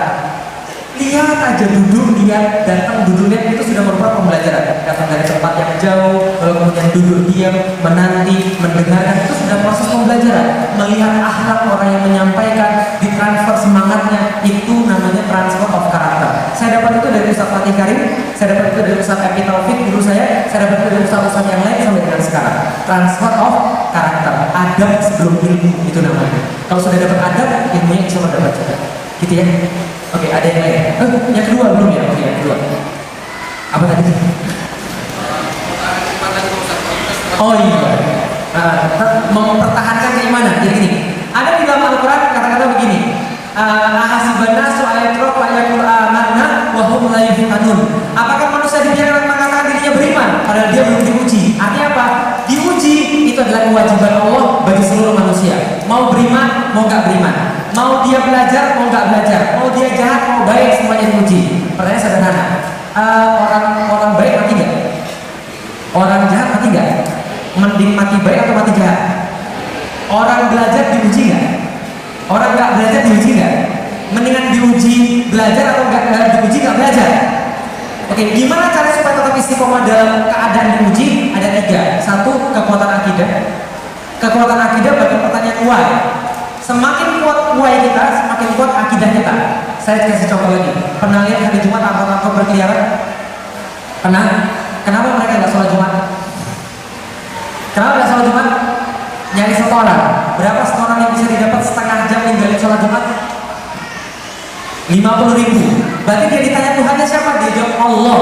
Tapi sebelum dikonfrontasi dengan duit 50.000. Kalau dikasih 50.000 dengan Allah yang dia pilih, berarti imannya, why-nya senilai 50.000. Bisa dipahami ya sekalian. Harus cari lagi bukti, harus cari lagi dalil sampai imannya 100%. Contoh orang iman 100%. Ginjal ada berapa? Mau diganti 2 ginjal, saya beli dengan duit 500 juta mau? Saya naikin 1 miliar. Saya naikin 1,5 miliar. Tawaran terakhir 2 miliar, deal or no deal? Kenapa nggak mau? Percuma mati. Oke, seberapa yakin keyakinan Anda? 1-100% kalau 2 ginjal diambil pasti mati. 1-100%, berapa kadar keyakinannya? 100%. Dapat dari mana kadar keyakinan 100% itu? Bukti. Tetangga saya start ginjalnya hilang 1, itu hanya setengah mati. Apalagi dua-duanya hilang, ya matilah. Oke, bukti menghasilkan keimanan. Balik lagi kan ya. Berarti kalau imannya semakin banyak buktinya, semakin kuat. Itu syarat pertama. Yang kedua, berjamaah. Karena nggak mungkin ada orang istiqomah tanpa jamaah. Catat sekali lagi, nggak mungkin ada orang istiqomah tanpa jamaah. Jadi jangan ngaji sendiri-sendiri. Harus ada jamaah. Kenapa? Rasul perintahkan begitu. Rasul katakan, innama ya'kulu dhi'bu minal ghanami qasiyah. Sesungguhnya yang namanya serigala cuma makan domba yang sendirian. Maksudnya apa? Serigala itu sama domba, one-on-one, lawan satu, yang mana yang menang? Serigala. Tapi serigala nggak berani loh, satu-satu loh. Serigala itu makhluk berkelompok. Dia nyarinya, menyerangnya yang sendirian. Maka jangan sendirian, karena sendirian itu adalah pola orang untuk bermaksiat. Maksiat punya pola, kebaikan ketaatan juga punya pola. Contoh, anak SMP sudah balik, belum nikah. Masuk kamar, kunci di dalam ada laptop, di dalam ada koneksi internet. Yang dibuka apa? Kemungkinan besar. Yang dibuka apa? Paham ya? Maka jangan jadikan anak Anda punya maksiat. Karena pola seperti itu. saran saya di rumah jangan pakai kunci rumahnya, jangan pakai kunci kamarnya, kamarnya jangan pakai kunci. Nah maksudnya, karena itu berbahaya. Di Amerika itu kamar anak-anak nggak ada kuncinya, pintu sih ada, tapi nggak ada kuncinya. Kenapa? Karena mereka paham ada pola kemaksiatan di situ yang bisa dijalankan, maka jangan pakai kunci, berbahaya. Kita kasih kesempatan anak untuk berbuat jahat. Lebih enak nonton film porno sendirian atau berjamaah? Justru dibilang bukan di sana itu. Paham ya? Jadi kemaksiatan itu punya pola, ketaatan juga punya pola. Kalau ketaatan polanya apa? Jamaah. Maka Rasul katakan hidup itu kayak di kapal, ada yang tinggal di atas, ada yang tinggal di bawah. Kalau bareng-bareng ada amar ma'ruf nahi munkar. Nah, yang kedua, yang ketiga, istiqomah itu dipengaruhi oleh penerapan sistem. Rasul berkata, innamal madinatu kalkir, sesungguhnya Madinah itu seperti tungku api, tanfi khabathiha wa yansi thayyibiha. Sistem penting banget. Karena kalau sistem itu yang masuk apa keluarnya sama. Contoh, pernah umroh? Kalau di Madinah itu bawaannya ngapain sih?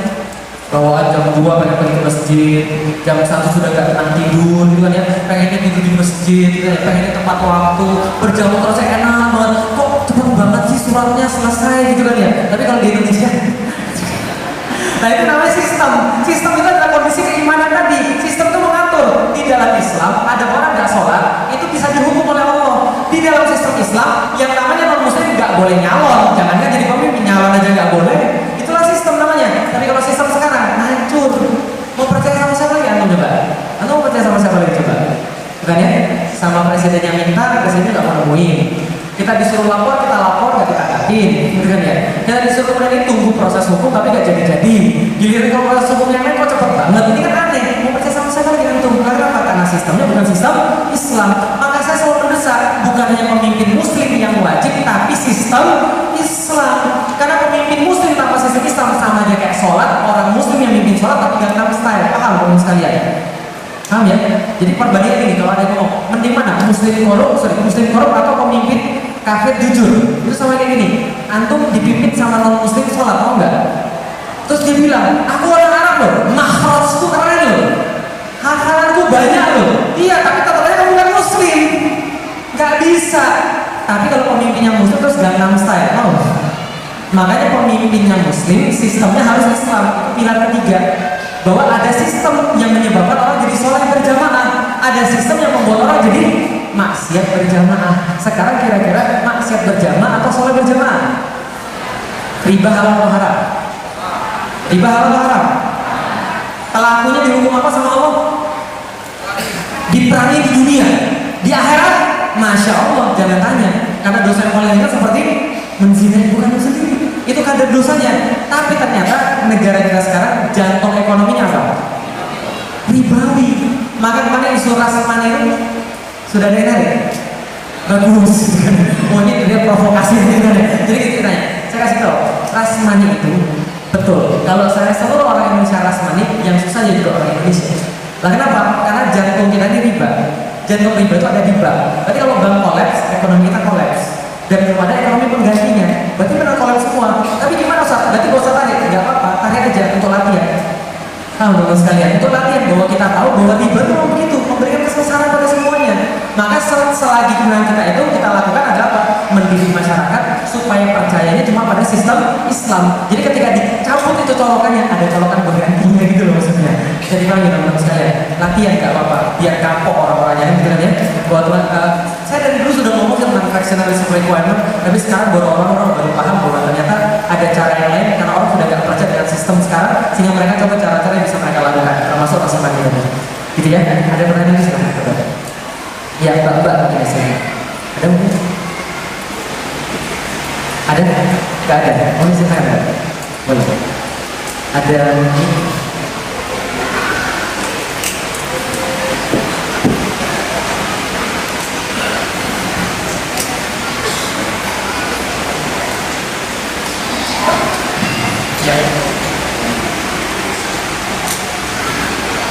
Assalamualaikum warahmatullahi wabarakatuh. Waalaikumsalam warahmatullahi wabarakatuh. Saya Bu Siti dari Cilengsi.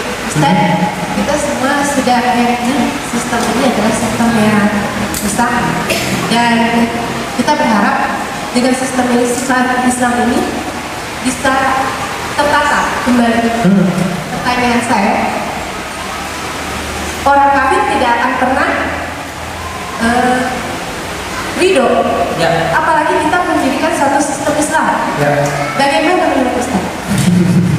Jangan apa yang mesti kita lakukan. Oke, baik. Terima kasih. Ya. Assalamualaikum warahmatullahi wabarakatuh. Waalaikumsalam warahmatullahi wabarakatuh. Kata-kata makar lagi keren sekarang ya. Makar pagi, makar siang, gitu ya. Jangan lupa makar malamnya ya. Jadi gini, apa yang saya tahu ketika kita melihat dalam sistem. Jadi gini teman sekalian. Kemarin tuh ibu saya juga bilang gitu ya. Udahlah nih, jangan terlalu vokal lah. Nggak usah macam-macam lah. Nanti kalau ada sesuatu nanti mami juga yang susah. Saya bilang gini, Mi, saya cuma meneladani Yesus Kristus kok. Nah, kenapa bisa begitu? Pernah baca cerita Yesus kan? Yesus tuh pas masih muda, dia tuh mendapatkan banyak penyelewengan. Ngomong-ngomong, Yesus sama Isa sama nggak? Yesus Kristus sama Isa Al-Masih sama nggak? Oh, supaya teman-teman nggak bingung ya, Isa Al-Masih itu sama dengan Yesus Kristus. Isa itu adalah bahasa Arab. Bahasa Ibraninya tulisannya Esau, bacanya Isa. Isa sama, karena bahasa Ibrani dan bahasa Arab itu satu rumpun, gitu ya. Nah, bahasa Yunaninya Jesus. Jadi Jesus itu bahasa Yunani, Isa itu bahasa Arab, Isa itu bahasa Ibrani. Al-Masih itu asal kata Al-Masaha, artinya yang diurapi. Dalam bahasa Yahudi dan bahasa orang Kristen, Mesias. Sama, Mesias itu Masaha itu dalam bahasa Yunani Kristos, artinya yang diurapi. Berarti Yesus Kristus itu sama dengan bahasa Arabnya Isa Al-Masih gitu ya. Sama kayak Mikail itu bahasa sononya Michael. Ya, Jibril itu bahasa sononya Gabriel. Harun itu bahasa sononya Aaron, ya sama aja sebenarnya ya.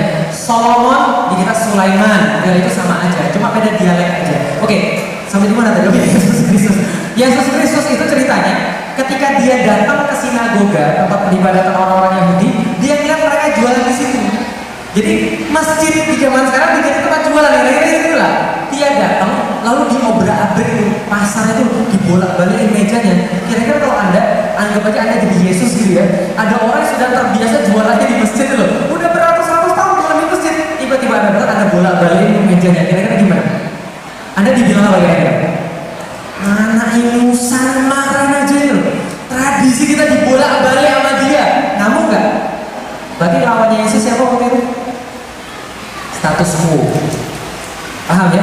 Status quo. Namrud status quo. Lawannya Ibrahim. Fir'aun status quo. Lawannya Musa. Makanya kan ya, kemarin ada sahabat saya Ustaz Salim bilang tulisnya begitu. Bagi setiap kezaliman disiapkan orang-orang yang menjadi musuh-musuhnya. Maka Namrud itu musuhnya adalah Ibrahim, dimunculkan Ibrahim. Maka Fir'aun muncullah Musa. Maka ketika ada Romawi, ada kemudian orang Yahudi yang sudah menyerang, dimunculkanlah Isa. Ketika ada Quraisy yang kemudian waktu itu adalah jahil sekali, muncullah Muhammad. Gimana enggak Muhammad bikin kesel coba? Coba bayangin. Nabi Muhammad kalau cuma ngajarin cuma pakai sorban doang, orang Arab kesel nggak sama dia? Enggak, kalau cuma Nabi Muhammad ngajarin cuma bahasa Arab, orang Arab kesel nggak sama dia? Kalau Nabi Muhammad cuma ngajarin hormatlah pada orang tuamu, kesel nggak orang Arab? Cuma ngajarin amanah dalam bayar utang, kesel nggak orang Arab? Tahu nggak apa yang bikin kesel orang Arab? Itu sendi-sendi yang mereka yakini itu diobrak sama Nabi Muhammad. Apa sendi-sendinya? Satu, cewek itu bukan bagian dari peradaban. Cewek itu cuma sampingan doang. Bagi orang Arab, cewek itu barang, aset, jadi warisan bisa. Maka ketika ibunya ditinggal bapaknya, maka anak-anaknya menjadikan ibunya sebagai warisan. Aneh nggak coba? Ibunya jadi warisan. Ibu kita jadi warisan siapa ya? Aku aja, aku nikahi ibuku sendiri. Gitu loh. Ibunya jadi warisan. Anak perempuan boleh dikubur. Apalagi perempuan tidak dapat warisan. Perempuan haid itu penyakit. Tiba-tiba datang Muhammad. Oh enggak gitu. Perempuan itu sama seperti kita. Siapa yang tahu pada Allah, Allah sayang semuanya. Maka dia dapat warisan. Maka dia haid bukan penyakit. Maka anak perempuan, kalau Anda berlaku buruk pada dia, Anda akan ditanya di hari akhirat, kenapa aku dibunuh? Kenapa aku dipendam dalam pasir?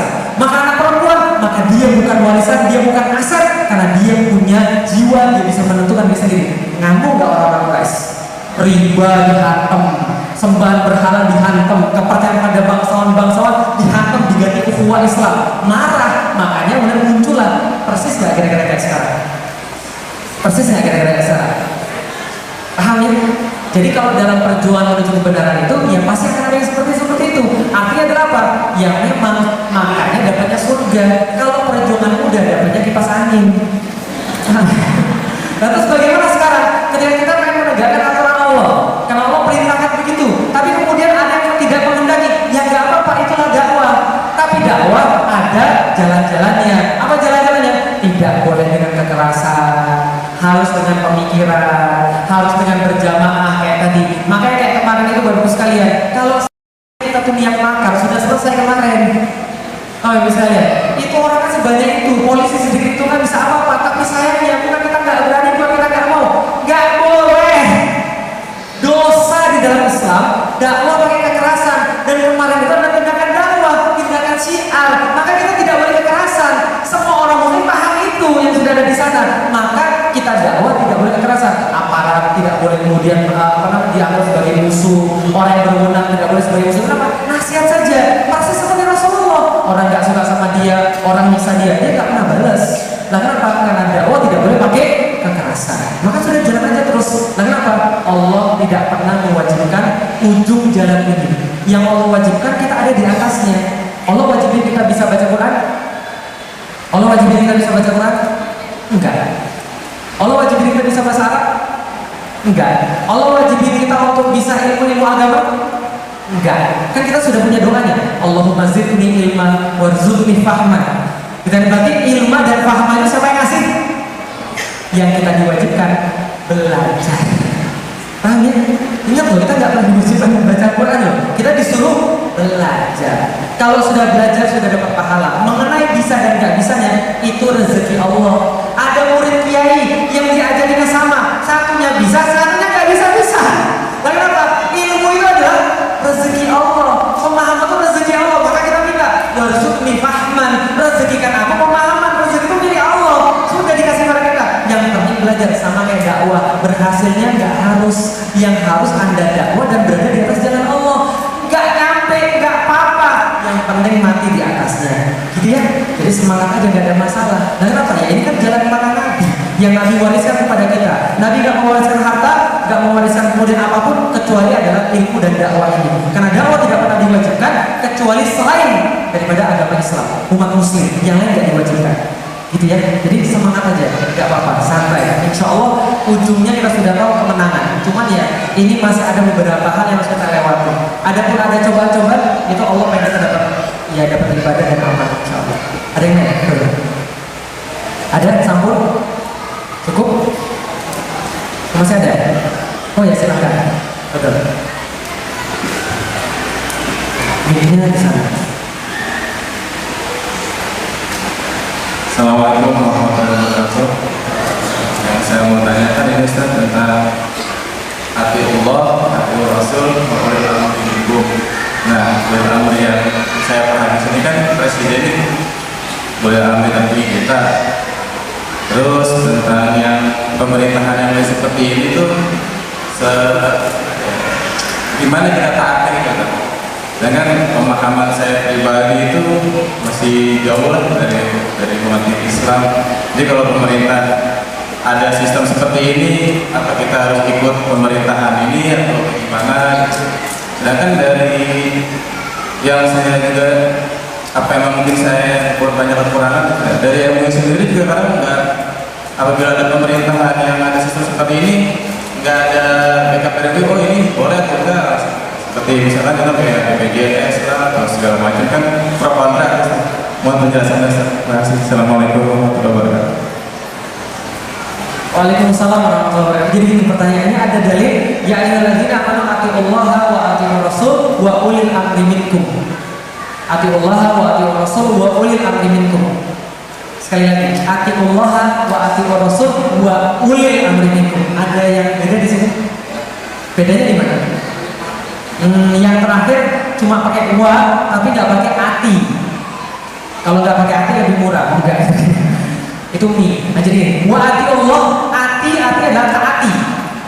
Ya ayyuhalladzina amanu wa yang beriman ati Allah, taatilah Allah, wa ati Rasul dan taatilah Rasul wa ulil amri minkum, dan pemimpin di antara kalian. Berarti apa? Artinya itu dipisah ada tanda tangannya. Taatilah Allah, taatilah Rasul. Berarti ketaatan pada Allah, ketaatan pada Rasul sifatnya mutlak. Apapun yang Allah perintah, apapun yang Rasul perintah, mutlak harus ditaati.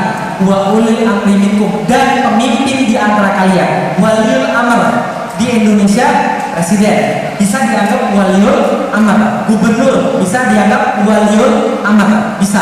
Nah, kalau kita lihat taatilah Allah, taatilah Rasul. Berarti kalau Allah dan Rasul sudah nyuruh, nggak boleh dibantah. Wa ulil amri minkum.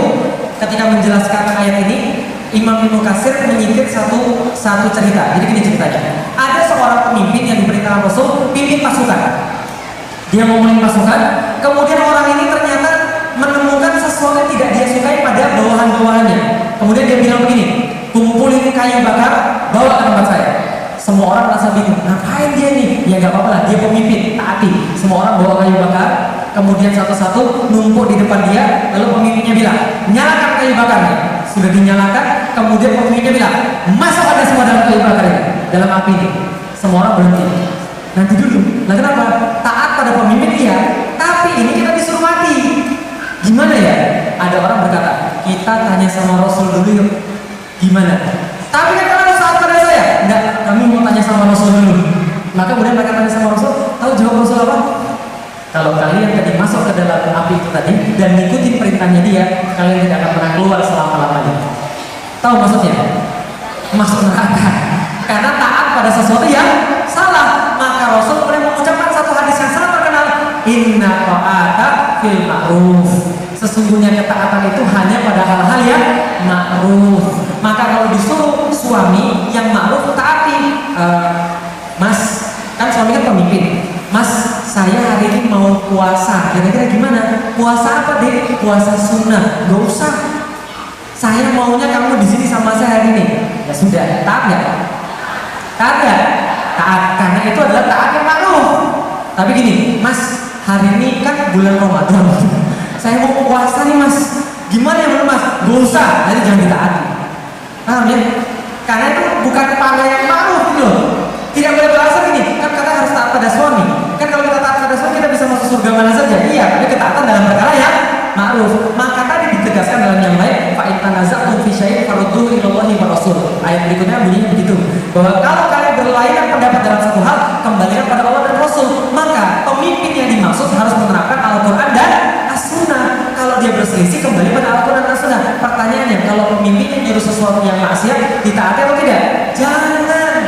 Gak boleh menaati seseorang dan memaksiati Allah dan Rasul. La ta'ata li makhluqi fi maksiatillah. Tidak ada ketaatan kepada makhluk dalam bermaksiat kepada Allah Subhanahu wa taala. Suatu waktu ibu saya ngajak saya, "Nik pergi ke Puncak yuk." Saya bilang, "Boleh, tapi ini hari Jumat. Nanti mami harus berhenti, kali mau Jumatan." Mami saya bilang, "Gak usah Jumatan, gak apa-apa. Kali kan Tuhan juga ngerti. Gak usah setiap minggu Jumatan." Lah ya, tapi kan sudah suruh dalam agama, Mami. Katamu birrul walidain wajib. Ini kan mami yang minta. Saya iya, kalau mami yang minta saya pasti taati, tapi masalah ini permintaan Allah. Gak bisa saya dahulukan mami. Saya harus Jumatan. Paham ya sekalian? La ta'ata li makhluqi fi maksiatillah. Tidak ada kata makhluk dalam bermaksiat pada Allah. Lihat, pilih-pilih. Kalau pemerintahnya nyuruh kita maksiat, jangan ditaati. Tapi kalau pemerintahnya dalam hal yang ma'ruf, ya nggak apa-apa. Jadi jangan pulang dari sini Anda bilang, saya tidak mau taat pada lampu merah. Nah, lampu merah jalan terus, saudara. Kata Ustaz Felix, ini hukum kufur. Enggak gitu caranya. Paham ya? Itu kan kesepakatan. Lampu merah, lampu hijau yang taat, karena itu bukan masalah kemaksiatan. Tapi harus misalnya ambil riba, jangan, hindari sebisa-bisanya. Karena itu maksiat, berikan ya. Harus misalnya berbuat begini. Kalau misalnya dilarang agama ya jangan. Tapi kalau tidak ada maksiat ya mau silakan dilarang. Gimana dengan makar? Makar nggak boleh di dalam Islam. Di dalam Islam hukum makar tidak boleh. Sekali lagi di dalam Islam hukum makar tidak boleh. Dan di dalam Islam, perubahan Islam bukan dengan makar. Perubahan Islam seperti apa? Harus dengan cara Rasulullah. Bagaimana cara Rasulullah? Beliau mengubah masyarakat pemikirannya sehingga masyarakat itu merindukan Islam untuk tegak. Gitu ya. Jadi perubahannya perubahan pemikiran, bukan perubahan fisik. Sedangkan yang pakai makar, yang namanya perubahan seperti tadi yang dipaksakan itu orang sosialis. Namanya people's power. Beda dengan perubahan Islam yang namanya perubahan inkilabi, revolusioner, tapi pemikiran, bukan berkaitan fisik.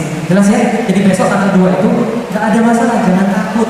Orang nggak ada niatan ke situ kok. Niatan kita cuma satu, menunjukkan cinta pada agama kita, pada Al-Quran kita, selesai. Kita tidak bermaksud untuk apapun, karena di dalam Islam kekerasan dalam dakwah adalah hukumnya haram. Gitu ya. Jadi santai-santai aja, siapkan diri untuk akan berbuat. Gitu ya. Sudah cukup? Ada lagi? Sudah ya, baik, terima kasih karena masih ada saudara saya Mas Kohani yang insya Allah akan menyampaikan juga. Mudah-mudahan kita diberikan Allah kebaikan dalam acara silaturahmi mualaf ini.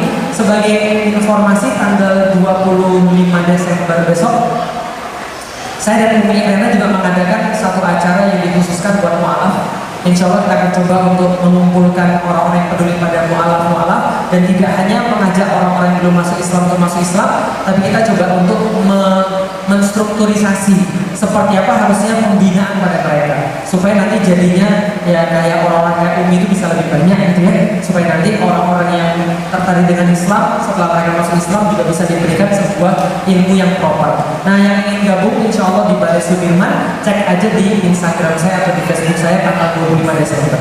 Gitu ya, berbayar nggak? Iya berbayar, karena memang acara itu memang kita khususkan nanti selalu ada program-program pembinaan. Kalau ada Islam, monggo silakan pada Kohani untuk meneruskan penyampaiannya.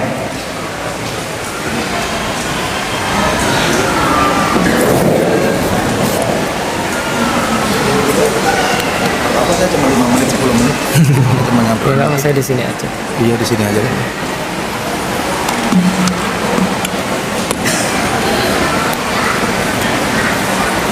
Ya, ini. Alhamdulillah.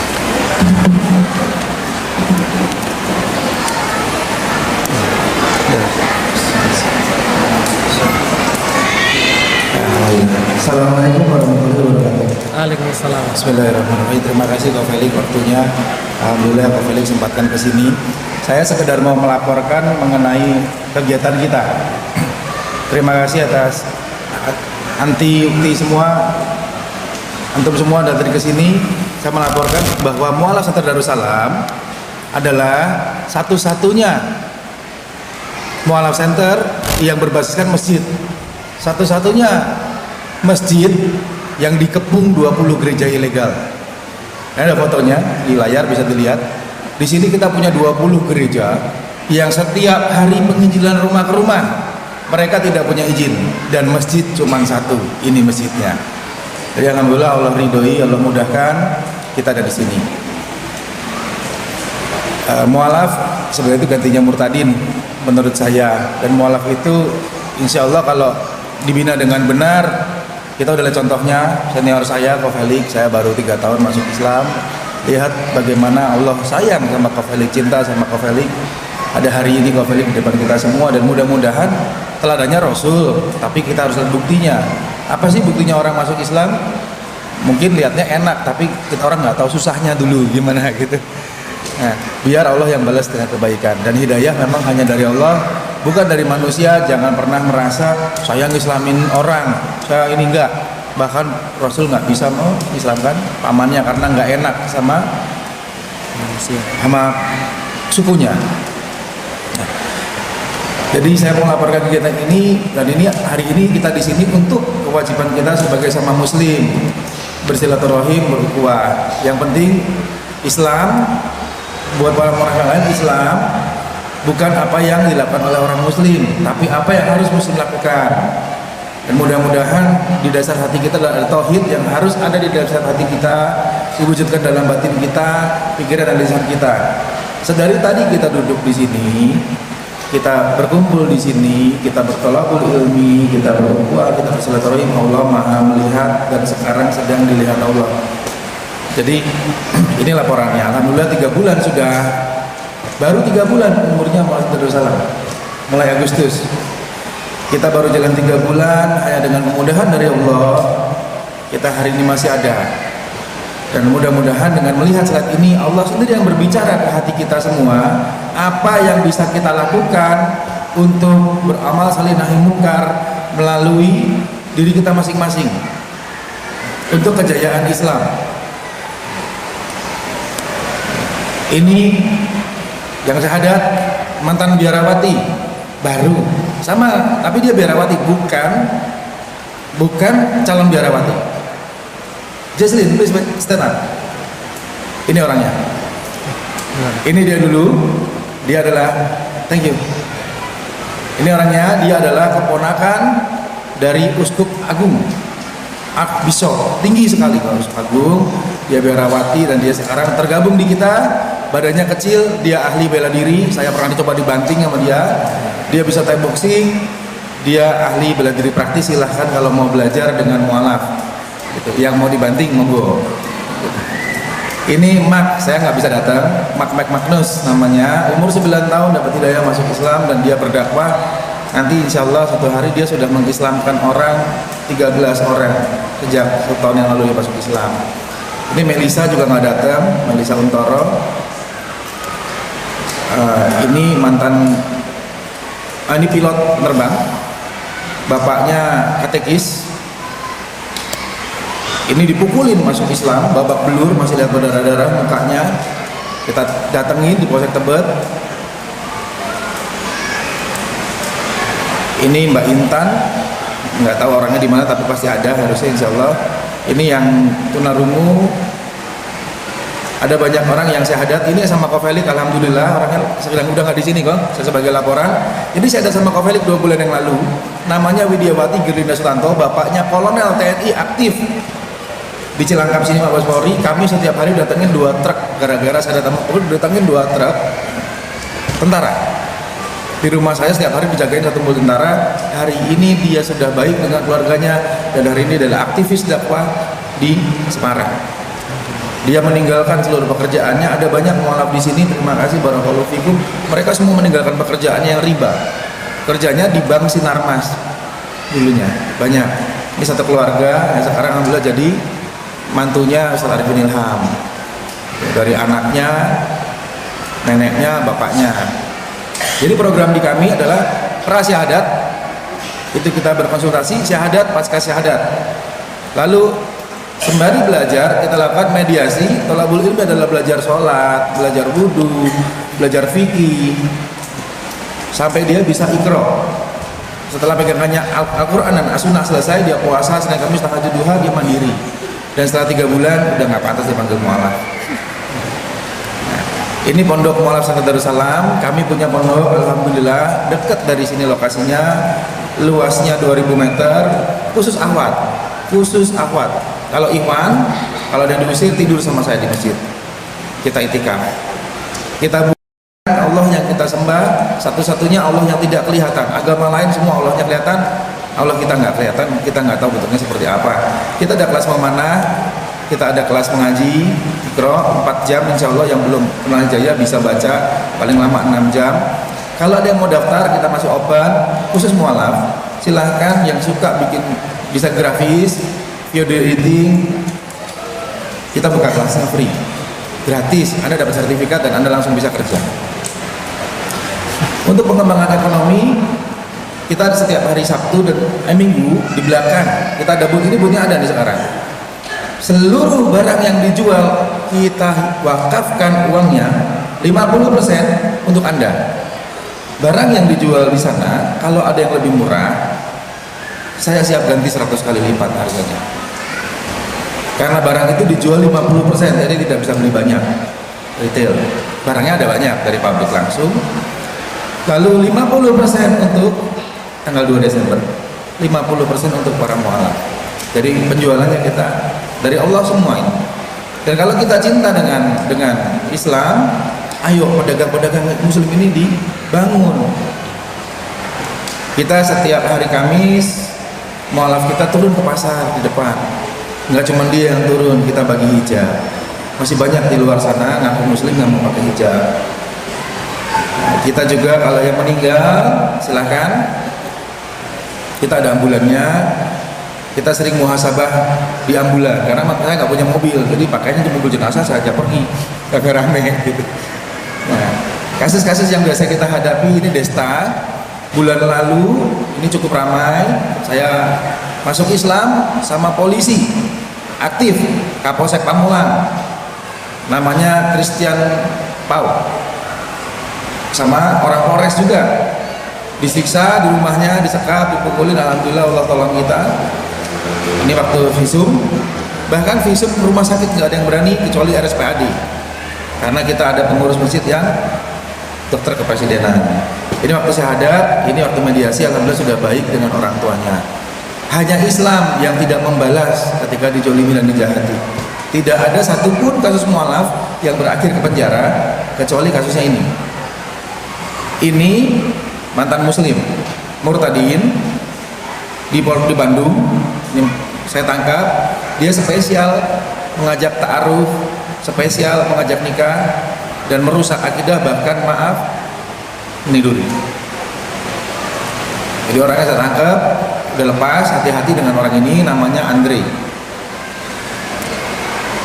Jadi kalau mau ta'aruf ada caranya, jangan sendiri. Saya lihat bingung, saya ta'aruf lewat Facebook langsung jabri-jabrian. Ini kolonel TNI Angkatan Udara, mualaf, namanya Letkol TNI Agung Rai. Ini waktu aktif, sekarang sakit. Rumah masih aktif, rumahnya di Halim. Ketika dia masuk Islam, keluarganya menjahati. Dia pendeta Hindu dulu, dan doakan kesembuhan untuk beliau nggak bisa hadir karena sakit. Ini Kok Andi, Masya Allah, Kok Andi ini mualaf dari sekarang di Kuningan, dan sekarang sudah kembali ke rahimullah di hari Kamis. Dia ketika masuk Islam itu sampai tangannya hancur, matanya buta, disiram pasir sama keluarganya bikin pasir, kerupuk pasir, tahu panas, disiram ke matanya, dikurung, akhirnya dia lumpuh dan buta. Dan Masya Allah dia nggak pernah minta-minta, ini keripik dia bikin sendiri walaupun dia buta. Dan ketika hari Kamis waktu kemarin Idul Adha, waktu kemarin Ramadan, dia lagi baca Al-Kahfi dan dia dipanggil Allah pada asar. Ini ketika kita berkunjung dengan tim, ini Ustaz Asir Ali Sembawasir, saya, Pak Abdul Aziz, kita ada 1.800 sekarang mualaf di sana. Kasus yang lain yang bisa terjadi adalah untuk mualaf yang masih di luar, yang takut nanti Anda dimakamkan secara Kristen, bikin surat, serahkan ke Muhammad Darussalam. Kita alhamdulillah udah 6 kali, tahun ini udah 6 kali merebut jenazah. Kalau Anda meninggal, Anda akan saya ambil, apapun yang terjadi Anda akan saya ambil, saya makamkan secara muslim, dan itu kewajiban kita. Ini apa yang kita lakukan, kita pernah bikin parade tauhid. Ini di Darussalam, bukan di mana-mana ini. Nah ini yang kedua, ini di kota wisata. Kita keliling, lewatin semua gereja, lewatin ajak dakwah damai jalan sehat. Ini aksi bela Islam 3. Kalau kita cinta sama Allah, kalau kita sayang sama agama Islam, ikut kalau bisa. Untuk zikir, untuk doa, untuk bukti. Setidak-tidaknya dengan lisan dan dengan hati kita melawan kemungkaran. Kita buktikan kita bukan umat bayaran. Soalnya terakhir katanya kita dibayar nih 500.000, ya kan? Jangan mau gitu, tapi untuk damai. Datang niat untuk Allah, biar Allah yang balas. Seperti itu lebih kurang laporan saya, dan sama kok tanggal 25, Masya Allah. Saya kaget pas saya tahu. Tanggal 25 di masjid ini saya akan undang 20 gereja itu untuk datang. Kita sama mereka selalu baik, kita bermuamalah kok. Kita undang dia untuk datang, saya panggil ke sini Brother Kamarudin Abdullah. Siapa dia? Dia adalah langsung murid dari Ahmad Didat Rahimullah sama murid dari Zakir Naik. Dia datang, kita belum tentuin jamnya, mungkin siang, mungkin nanti kalau bisa saya ajak tempat kosan aja yang di Balai Kartu Sudirman. Seperti itu, mohon didoakan 2. Jangan takut, umat muslim banyak. Kalau dakwah Allah pasti kirim. Ini aja kita nggak pakai pengumuman. Kalau saya titip kok masukin Facebook, nggak dimasukin. Ya Allah, kalau niatnya karena Allah, Allah akan kirimkan orangnya. Gitu. Jadi seperti ini. Jadi mudah-mudahan Allah sendiri yang bicara ke kita apa yang harus kita lakukan sebagai mu'alaf dan muslim. Inilah bentuk silaturahim ukhuwah Islamiyah. Mudah-mudahan kita mendapat manfaatnya, dan dukung dan terus doakan mu'alaf-mu'alaf yang ada di sini. Ada banyak masih di pondok dan terus bertambah. Mudah-mudahan juga menular ke semua masjid. Gitu. Kalau setelah kita paham, mari kita berjanji ke diri kita sendiri, stop bicara tentang Islam di luar, stop berdebat di luar, tapi mari kita tunjukkan apa itu Islam dalam lisan, perbuatan, dan pengorbanan.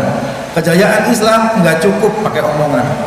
Saya mantan misionaris, baru 3 tahun saya paham betul kelemahan yang kita lakukan dulu, dilakukan umat muslim. Satu, banyak ngomong nggak mau berkorban. Dulu, sekarang enggak, insya Allah sekarang bisa semua berkorban. Bahkan nggak siap nyawa juga mau untuk Allah. Dua, tidak melakukan, tidak beriman dengan sempurna jika engkau tidak mencintai dirimu, saudaramu seperti dirimu sendiri. Kok Felix ini sibuk, saya paksa, karena dia cinta sama Allah dan buktinya dia mau hadir. Terus kita buktikan itu. Mari berjanji ke diri kita sendiri. Allah Maha Melihat, Allah Maha Mendengar, dan malaikat mencatat. Ya Allah, mulai hari ini kami akan sungguh-sungguh menghidupkan ukhuwah Islamiyah. Itu kuncinya, ukhuwah Islamiyah. Baru setelah itu insya Allah khilafah. Ya, begitu, mudah-mudahan dapat manfaat karena ini jamnya udah mau zuhur. Nanti setelah ini mungkin kita ada rapat amah Pak Felix, silahkan. Terus saya Pak Deden, ada Pak Deden. Saya rasa cukup, nggak usah panjang-panjang. Saya tutup dengan Allah maktim lan nabil islami, waktim lan nabil imani, waktim lan nabi husnul khotimati. Yang artinya terima kasih Allah telah membuat kami berislam dan jaga iman kami dan matikan kami dalam husnul khotimah. Karena ada Kak Felix, pengen lihat Kak Felix doa kan?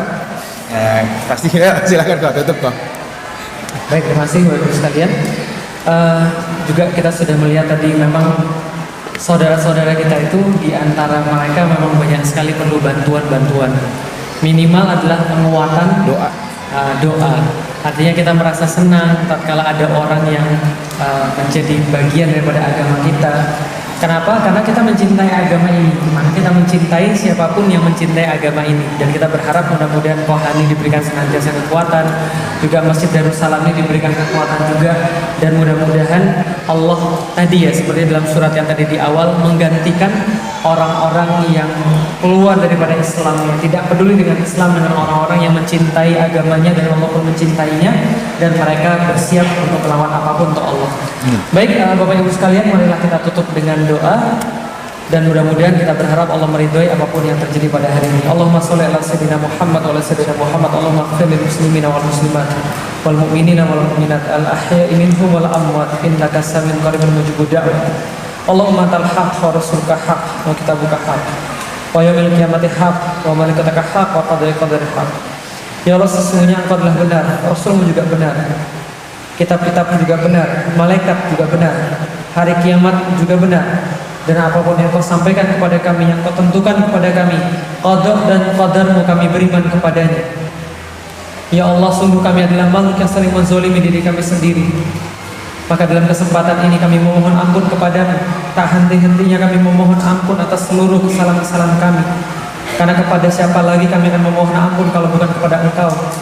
Ya Allah, sesungguhnya kami dihadapkan kepada kami ujian demi ujian, dan kami memahami bahwa semua ujian yang Kau berikan kepada kami hanyalah sesuatu yang menambah keimanan kami, dan tidak menambah keimanan kami kecuali Engkau izinkan itu. Ya Allah, tambahkanlah ilmu, rizkikan pada kami pemahaman akan agama ini, berikanlah kesempatan kepada kami mencintai agama ini, merasakan kemanisan ibadah di dalamnya, merasakan kenyamanan dalam berukhuwah. Ya Allah, berikanlah cinta terhadap sesama kami sendiri yang membuat kami bisa mencintaimu secara sempurna. Ya Allah, lindungilah, kuatkanlah saudara-saudara kami, mereka yang baru memeluk kepada Islam. Tanamkanlah kepada diri mereka keteguhan, kekuatan, kecintaan, manisnya berada dalam agama ini. Ya Allah, berikanlah kami cinta yang tulus kepada mereka. Berikanlah kami kemampuan untuk berkorban dalam agama-Mu ya Allah. Karena sesungguhnya Engkau tidak memberikan surga-Mu kepada siapapun kecuali ingin berkorban kepada jalan-Mu. Ya Allah, berikanlah kami kekuatan dalam menjaga agama ini. Ya Allah, berikanlah kami keberanian dalam menyuarakan yang hak itu hak.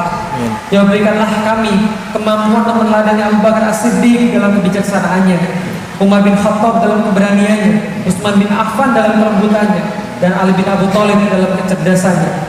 Ya Allah, kami memohon kepadamu untuk mati husnul khotimah, dan jauhkanlah kami daripada mati kemaksiatan. Rabbana atina fid dunya hasanah fil akhirati hasanatin adzabannar. Ya Allah, ya Allah, kami memohon kepadamu kebaikan-kebaikan di dunia, sebagaimana Engkau menjanjikan kepada kami kebaikan-kebaikan di akhirat, dan jangan Engkau ujikan kami dengan siksa api neraka. Rabbana atina fid dunya hasanah fil akhirati hasanatin adzabannar. Subhanaka rabbika rabbil izzati amma yasifun, Wassalamu ala mursalin. Walhamdulillahirabbil alamin. Assalamualaikum warahmatullahi wabarakatuh. Assalamualaikum.